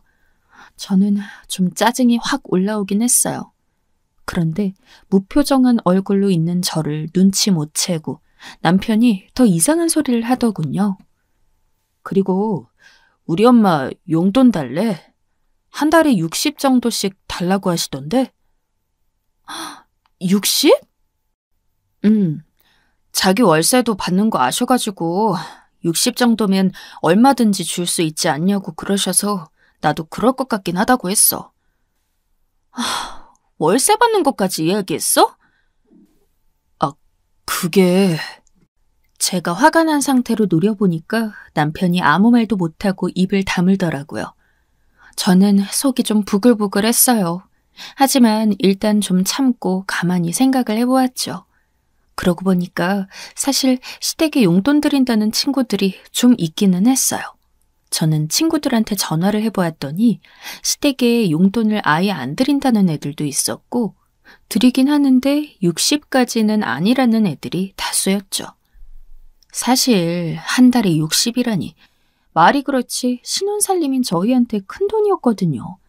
게다가 경조사비며 생신에도 따로 드릴 거고 명절에 따로 드릴 거 생각하니 너무 지출이 커서 오히려 마이너스일 것 같았어요. 도대체 얼마를 드려야 할지 알 수가 없었는데 한 10만 원 정도면 그래도 괜찮을 것 같았죠.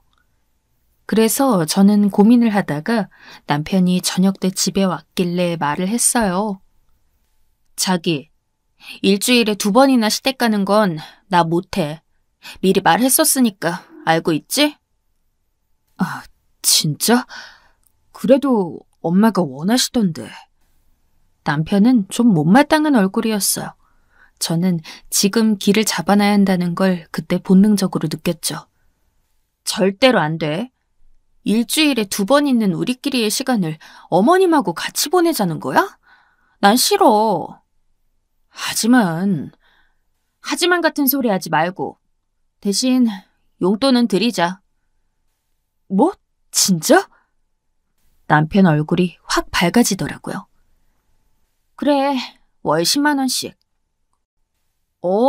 그래, 드리자. 이어진 제 말에 남편이 잠깐 멈칫하긴 했지만 그래도 안도하는 듯한 얼굴로 수긍했어요. 사실 아예 안 드리는 집도 있는데 드린다는 사실 자체가 저희한테는 큰 결심이었거든요. 남편의 벌이가 좋은 것도 아니었고요. 그래서 그 이후로 한 6개월을 꾸준히 월 10만 원씩 드렸어요. 그런데 6개월이 지나고 나니까 추석이 다가오더라고요. 저는 추석에 사실 친정에 가고 싶었지만 물론 그럴 수는 없었죠. 나 친정도 가기는 갈 거야, 자기야. 물론이지. 우리 엄마 아빠 인사하고서 좀 이따가 장인 장모님 뵈러 가자. 남편은 희희낙낙하면서 시댁으로 운전을 해서 갔어요. 대신 추석 당일날 뵙고 너무 오래 머물거나 시댁에서 자지 않고 나오기로 했죠. 그런데 추석 당일날 가서 시부모님 뵙고 인사를 드렸더니 시어머니가 그러시는 거예요. 얼굴 잊어버리겠구나. 왜 일주일에 2번도 안 오려고 하는 거니? 엄마. 남편이 시어머니를 툭 건드렸지만 시어머니는 굳은 얼굴을 풀지 않으셨어요. 시아버지는 묵묵부답이셨고요. 저는 순간 화가 났지만 가만히 있었어요. 일주일에 1번 시댁에 가는 사람은 친구들을 이리저리 둘러봐도 거의 없었어요. 시댁에서 건물 한 채나 해준 집이나 며느리가 일주일에 1번 방문할까? 그렇지 않다면 당연히 한 달에 2번 가는 사람도 드물었죠. 일주일에 2번까지는 바라지도 않는다. 1번은 와야 할 거 아니냐. 와서 같이 식사도 하고 같이 일도 하고 그래야 정이 붙는 거지. 그랬더니 제가 잘못했다고 인정하는 줄 아는지 시어머니가 그러시는 거예요. 한 달에 10만 원 용돈 주는 거 그만해라. 네? 무슨 거지 적선하는 것도 아니고 한 달에 10만 원을 용돈으로 받는다고 하면 내 친구들이 있을 수도 없는 일이라고 하더구나. 에휴, 세상 부끄러워 살 도리가 없다. 아, 그건 어쩌면 이럴 수가 있니? 정말 자식 키운 보람이 없구나. 시어머니는 저를 앞에 두고서 계속 쏘아붙이셨어요. 일주일에 2번 오는 것도 싫다질 않나. 용돈을 10만 원을 주지를 않나. 대체 가정에서 어떻게 배워먹었기에 이 모양이야. 너 때문에 애비도 집에 오기 힘들어하지 않니? 제 집인데도. 저는 진짜 참았지만 가정교육 운운하는 말을 듣고는 정말 참기가 힘들어지더라고요. 가정교육 말씀이신가요? 그래. 너희 친정 대체 널 어떻게 가르친 거니? 돈만 많으면 다야? 그 돈 바라시는 게 누구신데요? 뭐야? 시어머니가 목에 핏대를 세우셨어요.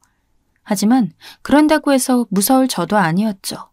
저는 신혼인데도 자꾸만 무리한 요구를 하시는 게 너무 당황스러워서 우습기도 했고 화도 났어요. 자꾸 그러시면 10만 원도 없어요. 아니, 단돈 10원 한 장도 없어요. 뭐라고? 저는 그 자리에서 그냥 일어났어요. 시어머니는 당황했는지 잘 하던 말씀도 하지 못한 채로 꼬리를 내리고 있더라고요.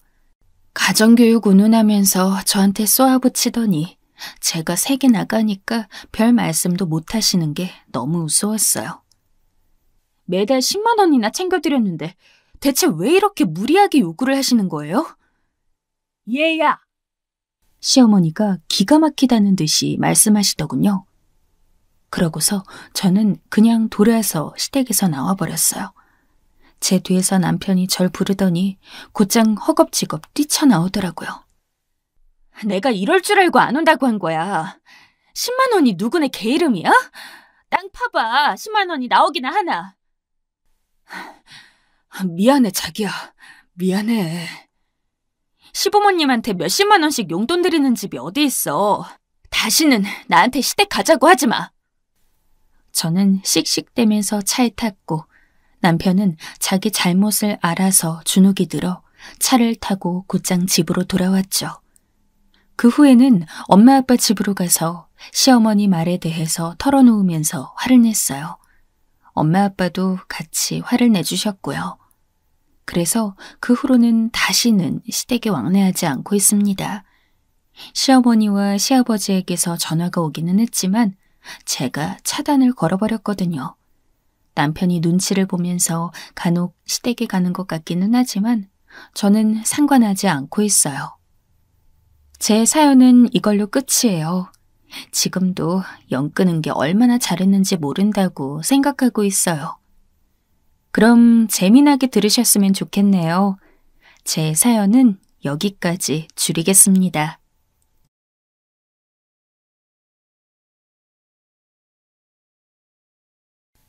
제가 이 나이 먹고도 부부 사이 갖고 할 말이 있을지 생각 안 해봤는데 이제 진짜 참다 못 참을 것 같아서 이곳을 찾게 되었어요. 우리 친정언니가 여기 사연 재밌다고 추천해줬었는데 아마 듣고 있을 수도 있겠네요. 가끔 제가 우리 남편이나 시댁 얘기를 하면 언니도 화냈는데 이 얘기를 들으면 또 열받을 거예요. 이번에야말로 이혼하라고 할 것 같은데 저도 요즘 생각이 많아지고 있어요. 우리 시댁은 결혼할 무렵부터 보통 일하는 게 아니었어요. 저 결혼 인사 드리러 갔을 때 시댁 아주 먼 친척까지 절 보러 와서는 어찌나 사람 품평을 해대던지 내가 무슨 왕세자비가 되는 줄 알았다니까요. 무슨 동물원 원숭이 보듯 저를 둘러싸고 시댁 이모님들이며 외삼촌들이며 다 팔짱을 끼고 쳐다봤어요. 그 와중에 저희 어머니 바로 아래 동생이신 이모님이 꽤 눈치를 주시더군요. 아이고, 명군의 색시는 손이 퉁퉁 부른 게 어째 남자 손 같네. 그래가지고 우리 명구 밥이나 잘 해먹이겠어? 어디 음식 솜씨 좀 보자. 이런 말을 하시면서 대뜸 뭐 할 줄 아냐고 밥상 한번 차려와 보라는 거예요. 이때 진짜 말도 없이 순한 새색시였던 저는 너무 당황해서 어쩔 줄 모르고 남편만 쳐다봤어요. 그런데 이 사람도 그때부터 알아봤어야 하는 건데 진짜 세상 무슨 귀한 몇 대 독자 마냥 자랑스러운 얼굴로 앉아있더군요. 누가 보면 제가 뭘 대단히 잘못해서 혼나는 줄 알았을 것 같아요. 그 외 큰 이모님부터 우리 어머니와 동생인 이모님까지 돌아가면서 혼수를 두셨답니다. 하지만 가장 오싹했던 건 이 자매들 중 우리 어머니의 기가 제일 셌다는 거예요. 하는 말마다 제 가슴에 비수를 툭툭 꽂으시더군요. 우리 집보다 아주 조금 잘 산다는 이유로 어머니는 매일 말끝마다 없는 집 며느리를 달고 사셨어요. 하여간 내가 없는 집 며느리를 들여가지고 대접도 못 받고 에휴, 내 팔자가 왜 이런지 몰라. 아들도 줬지 집도 해줬지. 언집 며느리들은 그렇게 살갑게 굴다 못해 알랑방구를 펑펑 껴대는데 말이야. 옛말에 며느리는 가난한 집으로 들여야 초장에 길을 잘 잡고 산다는데 그것도 다 맞는 말은 아닌가 봐. 지금 생각해보면 저도 참 바보 같아요. 아무리 20대 때라고 하지만 대체 뭐가 그렇게 아쉽고 꿀리는 게 있어서 저런 험한 말들을 듣고 참았던 걸까요? 사실 제가 결혼할 때는 집 형편이 좋지 않긴 했어요. 엄마 아빠 다 계시긴 했지만 아빠가 그때 꽤 큰 사기를 당하셨거든요. 그래서 전 결혼 같은 걸 할 때가 아니었고 직장 다니면서 돈 모아서 보태드리고 있을 때였고요. 그런 동안에 갑자기 남편이 아주 맹목적으로 구혼을 해온 거예요. 영주야, 우리 이제 그만 결혼하자. 오빠는 다 준비됐어. 우리 이제 같이 살기만 하면 돼. 이런 말을 연신해대며 쫓아다니니 도저히 물을 수가 없었다니까요. 친정아빠는 당시 저한테 딱 잘라 말하셨어요. 지금 형편이 안 좋다고 말이에요. 너 지금 결혼할 준비도 안 돼 있고 돈도 없지 않냐. 아빠가 좀 보태줄 수 있을 때 보내고 싶은데 아빠 마음이 안 좋구나. 이 말을 듣고 정말 눈물이 핑 돌았는데 그래도 어떡하겠어요. 부모님이 이런 약한 모습을 보면 더욱 기대고 싶지 않은 게 자식의 마음이잖아요. 그럴수록 저는 제 몫을 스스로 하고 싶었어요. 일단은 눈물을 쓱 훔치고 알아서 결혼하겠다고 했답니다. 하지만 그렇게 식을 올리고 난 뒤 한창 신혼을 누릴 무렵의 생활일은 너무 힘들었어요. 그나마 언니가 가끔 얘기 들어주는 정도로 힘이 되었기에 겨우겨우 넘겼고요. 왜냐하면 그 이유는 다름 아닌 시어머니 때문이었어요. 하지만 나아가서 생각해보니 꼭 어머니만의 문제는 아니더군요. 근본적인 원인은 남편에게 있었던 것 같아요. 그때 어머니는 세상 애틋해하면서 저희 집을 5분 거리에 얻어주셨고 몇 번이나 남편에게 강조를 하셨답니다. 명구야, 결혼해서도 엄마한테 자주자주 와야 해. 맨날 맨날 와야 한다. 와이프 밥 말고 엄마 밥 먹고 싶을 땐 꼭 와야 돼. 알았지?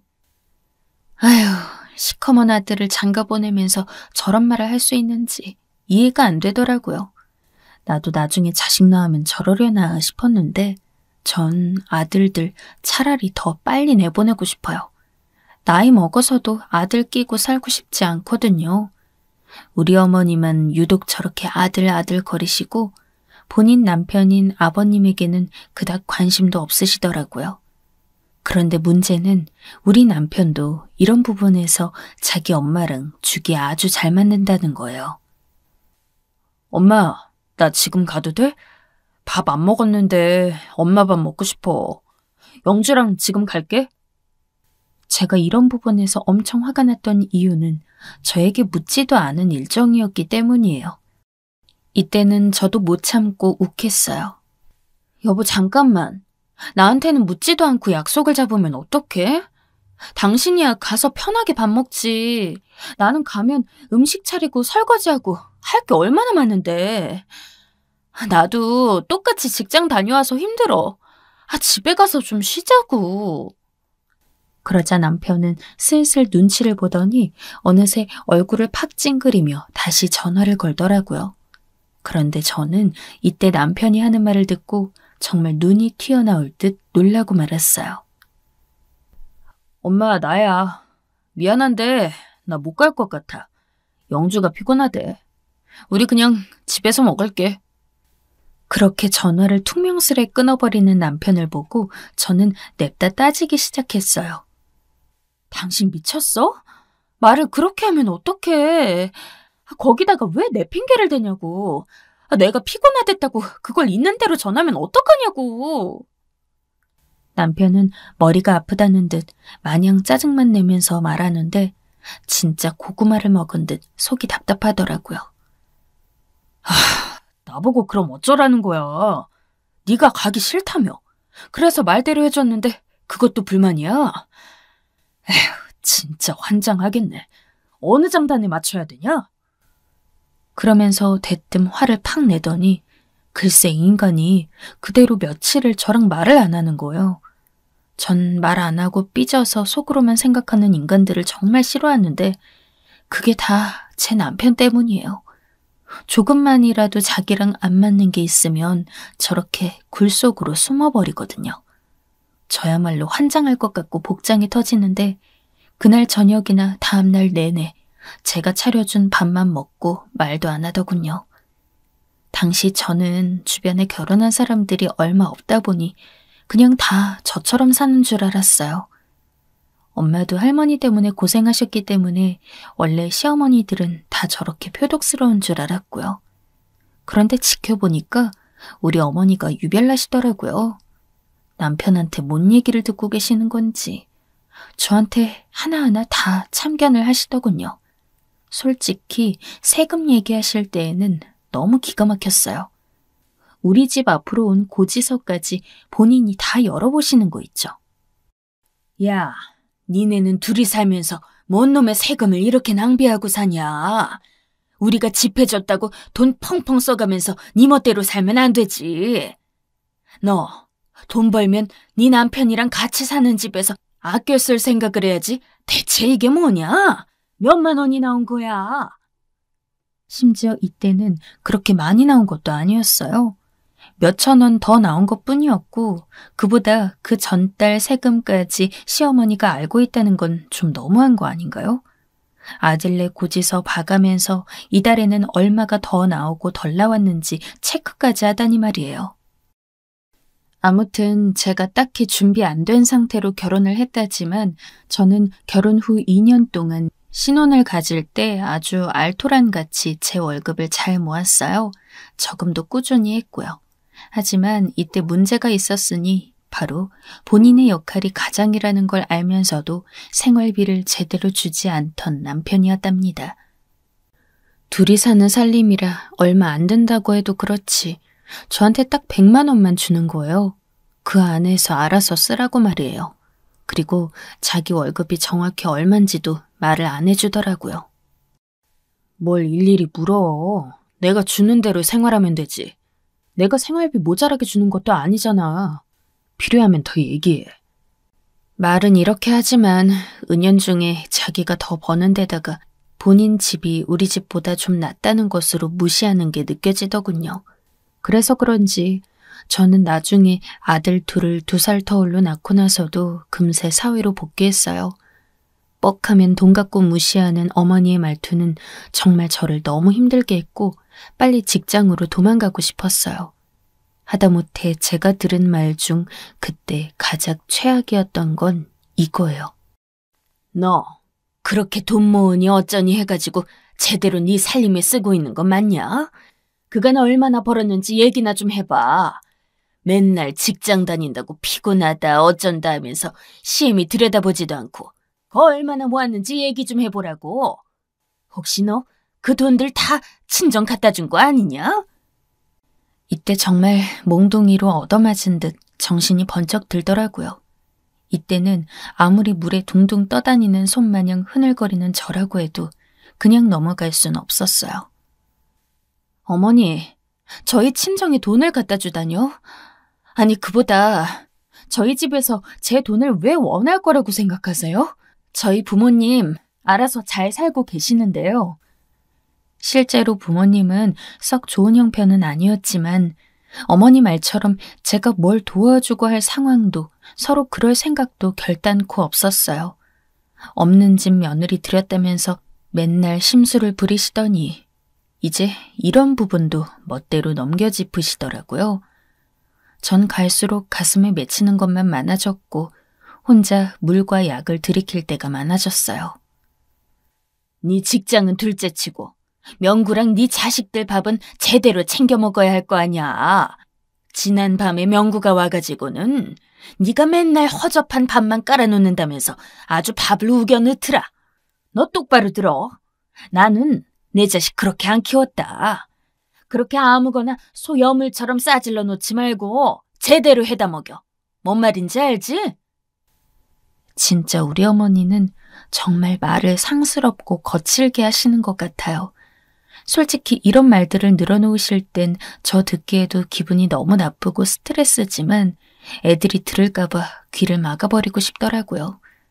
전에 무슨 얘기하다 들었는데 우리 남편은 저랑 결혼할 때까지 어머니가 쫓아다니며 앉혀놓고 밥을 먹인 케이스더라고요.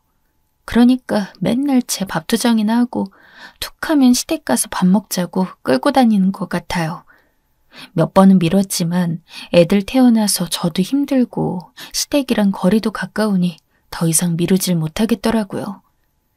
그럴 때마다 어머니는 우리 아들들한테 꼭 저 들으라고 제 흉을 보시는데 나중엔 큰아들도 집에 와서 한마디 하더군요. 솔직히 이럴 때 보면 자식밖에 없는 것 같기도 해요. 하지만 어머니 같은 시어머니는 되기 싫어 다시 마음을 단단하게 조이고 있답니다. 엄마, 할머니는 왜 맨날 저렇게 엄마를 나쁘게 말해? 나 할머니 싫어지려고 해. 엄마 우리 엄마인데 난 엄마 밥이 제일 맛있는데.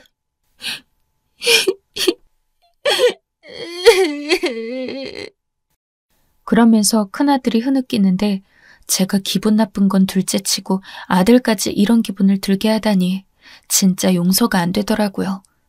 이날도 어머니 아들, 그러니까 제 남편이란 작자랑 같이 밥을 먹는데 그렇게 둘이서 제 음식 솜씨를 갖고 입이 마르도록 욕을 했거든요.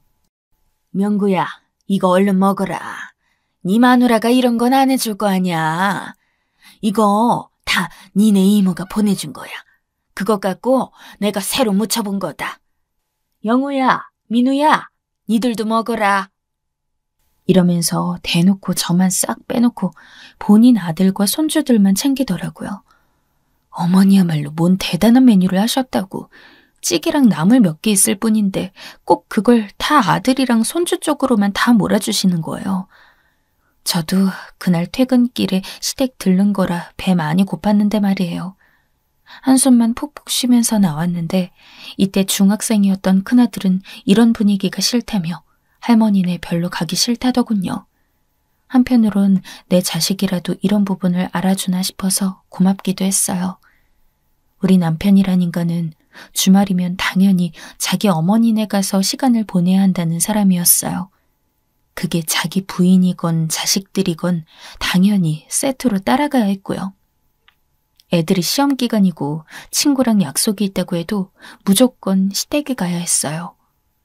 이런 것들은 둘째 아이가 사춘기가 되면서 한바탕 크게 반항하는 바람에 가족 모임 자체가 다 흐트러지면서 사라지게 되었답니다. 이때 아들의 반항이며 정서적인 문제 때문에 보통 머리가 아픈 게 아니었지만 한편으론 저에겐 이득도 없지는 않았어요. 이때 이후로 어쩔 수 없이 시댁 방문을 줄이게 되었거든요.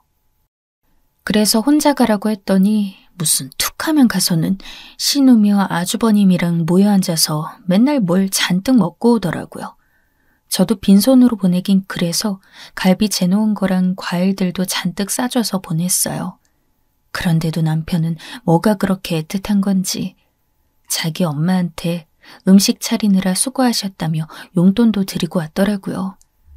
사실 저도 몰랐을 수 있는데 하도 어머니가 대놓고 자랑하셔서 알았어요. 야, 명구가 나한테 10만 원 주고 갔더라. 나보고 수고한다면서 이렇게 챙겨줬어. 너도 맨날 나한테 반찬이랑 김치 얻어먹으면서 용돈 한 번 줄 생각을 안 하냐? 네 남편한테 좀 배워, 어? 이때 제가 머리끝까지 화가 났던 건 매주 어머니에게 10만 원씩 용돈을 드렸던 사실 때문이었어요. 저한테 생활비도 대충 주고 애들 학원비로 돈 쓸 때 많은데도 끝끝내 돈 없다던 사람이었거든요. 심지어 저보고 뭘 그리 돈을 많이 쓰냐며 이때도 달랑 200도 안 되는 생활비를 줘놓고 거기서 중고생 애들 학원비에 살림까지 다 알아서 하게 했어요. 그래놓고 자기 엄마한테 40만 원씩 별도로 용돈을 드리고 있었다뇨. 반찬이나 김치는 시댁뿐 아니라 저희 엄마도 주셨거든요. 텃밭 가꾸셔서 상추랑 고추도 따다 듬뿍 갖다 주시고 귤이나 과일 같은 것, 그리고 쌀이나 계란 같은 것도 매달 한두 번씩 떨어지지 않게 갖다 주셨어요. 어른들 용돈을 드리려면 똑같이 줘야지. 꼭 이렇게 자기 집에만 하더라고요. 이걸 갖고 대판 싸웠는데도 남편은 끝까지 네 돈이 내 돈이고 내 돈이 내 돈이라는 주의라 말이 안 통했어요. 저도 점점 쌓이는 게 많아져서 남편과 말도 잘 안 하는 날이 늘어나고 큰애 군대 가고 둘째가 대학 가니까 부부끼리 있는 것도 싫더군요. 한 집에 남편이랑 같이 있는 것도 싫고 저도 갱년기가 찾아와서 그런지 몸이 많이 안 좋아졌어요. 자꾸 덥고 후끈거리고 갱년기 겪으신 분들이라면 다 아시겠지만 자다가도 깨고 신경도 엄청 예민해지잖아요. 식욕은 또 갑자기 불어났다가 또 만사 귀찮고 입맛도 없어지고 말이에요. 저는 40이 될 무렵에도 어마어마하게 아팠는데 갱년기로 접어들 때는 정말 몇 배로 더 아팠어요. 그런 와중에 남편은 친구들 만나서 바둑이나 두고 다니고 산으로 다니고 아주 팔자 좋게 주말을 보냈고요. 저도 참 습관이 무서운 건지 그놈의 밥이 뭐라고 아픈 중에도 꼬박 챙기고 있더라고요. 정작 저는 입맛도 없어서 죽이나 끓여 먹고 있고 불편할 때에는 그냥 고구마나 쪄먹고 있었거든요. 하지만 남편은 하도 밥 타령을 해대니 국이랑 나물 무치고 생선 굽거나 고기 반찬해서 꼭 해서 먹이고 있었어요. 그나마 이것도 제가 애들 고등학교 갈 무렵부터 먹었으면 설거지라도 하라고 시켜서 뒤처리는 남편이 한답니다. 똑같이 갱년기 중년이 된 남자가 그 정도는 알아서 할 것이지 마누라가 시킬 때까지 그냥 버티고 있는 것도 얄미웠어요. 그런 와중에 저에게 아주 큰 일이 닥치게 되었는데 이때 너무 우울한 상태에 있게 되었어요. 안 그래도 갱년기에는 감정 제어가 잘 안 되는데 큰 사건을 겪고 나니까 감당이 안 되더라고요. 저와 어릴 때 곧잘 왕래하고 친했던 사촌 언니가 예상치 못했던 암 진단을 받고 앓다가 세상을 떠났어요. 정말 순식간에 일어난 일이라 이 상황이 너무 충격이었고 몇 살 차이도 안 나다 보니 괜시리 우울하고 두렵고 마음이 안 편했어요. 남편은 이때 같이 장례식에 가긴 했지만 그냥 정말 의무적으로 예를 다할 뿐 집에 와서도 여전히 저에게 똑같이 자기 할 얘기나 권리만 찾는 걸 보니 더 싫어지더라고요. 어떤 날 제가 입맛이 없어 그냥 있었더니 남편이 또 이렇게 묻는 거예요. 그런데 그 말이 너무 꼴보기 싫어서 냅다 소리를 지르게 되었어요. 여보, 밥 안 먹어? 나 된장찌개 먹고 싶은데. 냉이 넣어가지고 좀 끓여봐봐. 감자도 좀 쪄주고. 저는 결단코 이 말에만 제가 화난 건 아니라고 생각해요. 아마 그간의 많은 것들이 쌓인 데다가 갱년기에 사촌 언니 상으로 힘들었던 것까지 몰아서 터진 거라고 생각하거든요. 아무튼 완전 폭발해버렸어요. 그놈의 밥! 당신이 알아서 먹어. 당신 눈에 나는 밥 먹었을 것 같아 보여? 내가 먹었는지 안 먹었는지는 안 중요해. 먹고 싶으면 당신 어머니한테 가서 해달라고 해. 왜 그렇게 인간이 눈치가 없냐? 짜증나. 이때 진짜 완전 눈이며 입이며 다 불을 내뿜어가면서 내질렀던 것 같아요. 그랬더니 남편은 자기도 놀랐는지 움찔해서 옷을 주워 입고 나가더라고요. 이때 숨을 막 몰아쉬면서도 정말 내가 왜 이러나 스스로 자괴감도 들던 차에 얼마 뒤 남편의 행방을 알고 기절할 뻔했지 뭐예요. 이때 그냥 집 앞 산이나 갔겠지 싶었는데 이 인간이 글쎄 그 길로 정말 시댁에 간 거예요.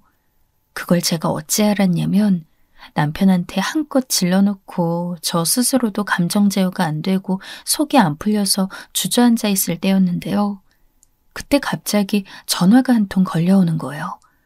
만사 다 짜증스럽고 아파서 그냥 안 받았는데 받을 때까지 전화를 하는 게 왠지 우리 아들 같기도 하고 순간적으로 핸드폰을 봤어요. 그런데 글쎄 그게 어머니인 거예요. 별로 받고 싶지 않아서 그냥 뒀는데 집 전화까지 울리지 뭐예요.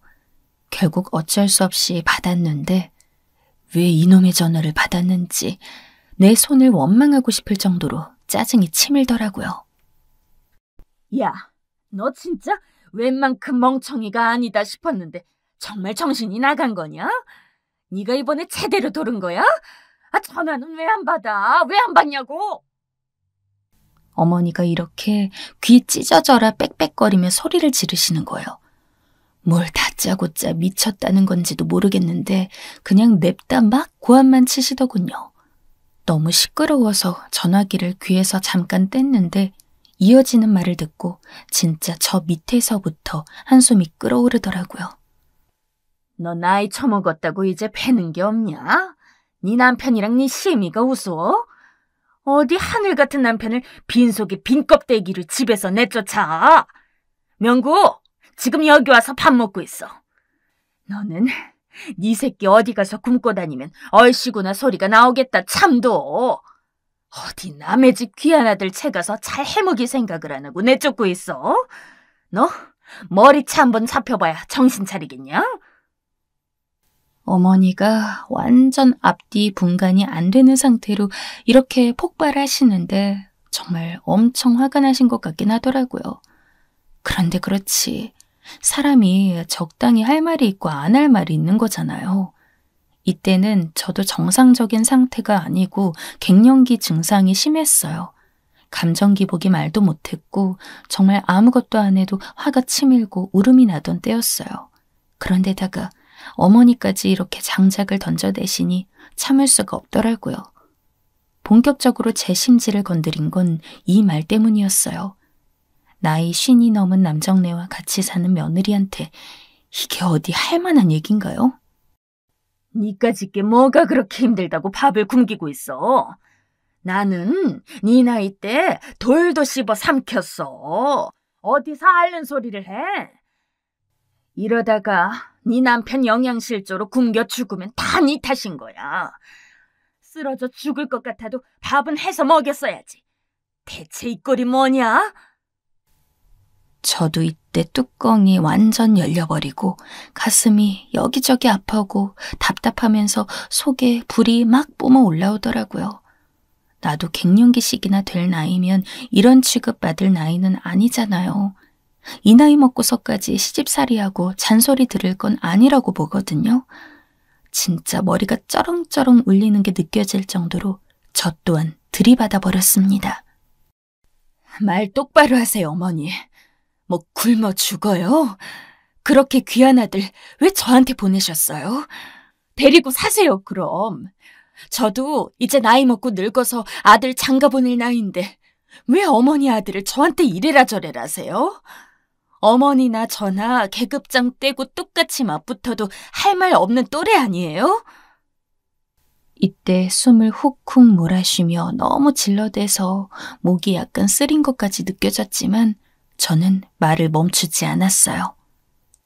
뭐요? 영양실조로 어머니 아들 굶어 죽으면 제 탓이라고요? 어머니 아들 등치가 산만해가지고 그 나이에 맨날 과자 주워 먹고 술배나 채우는 거 알기나 하세요?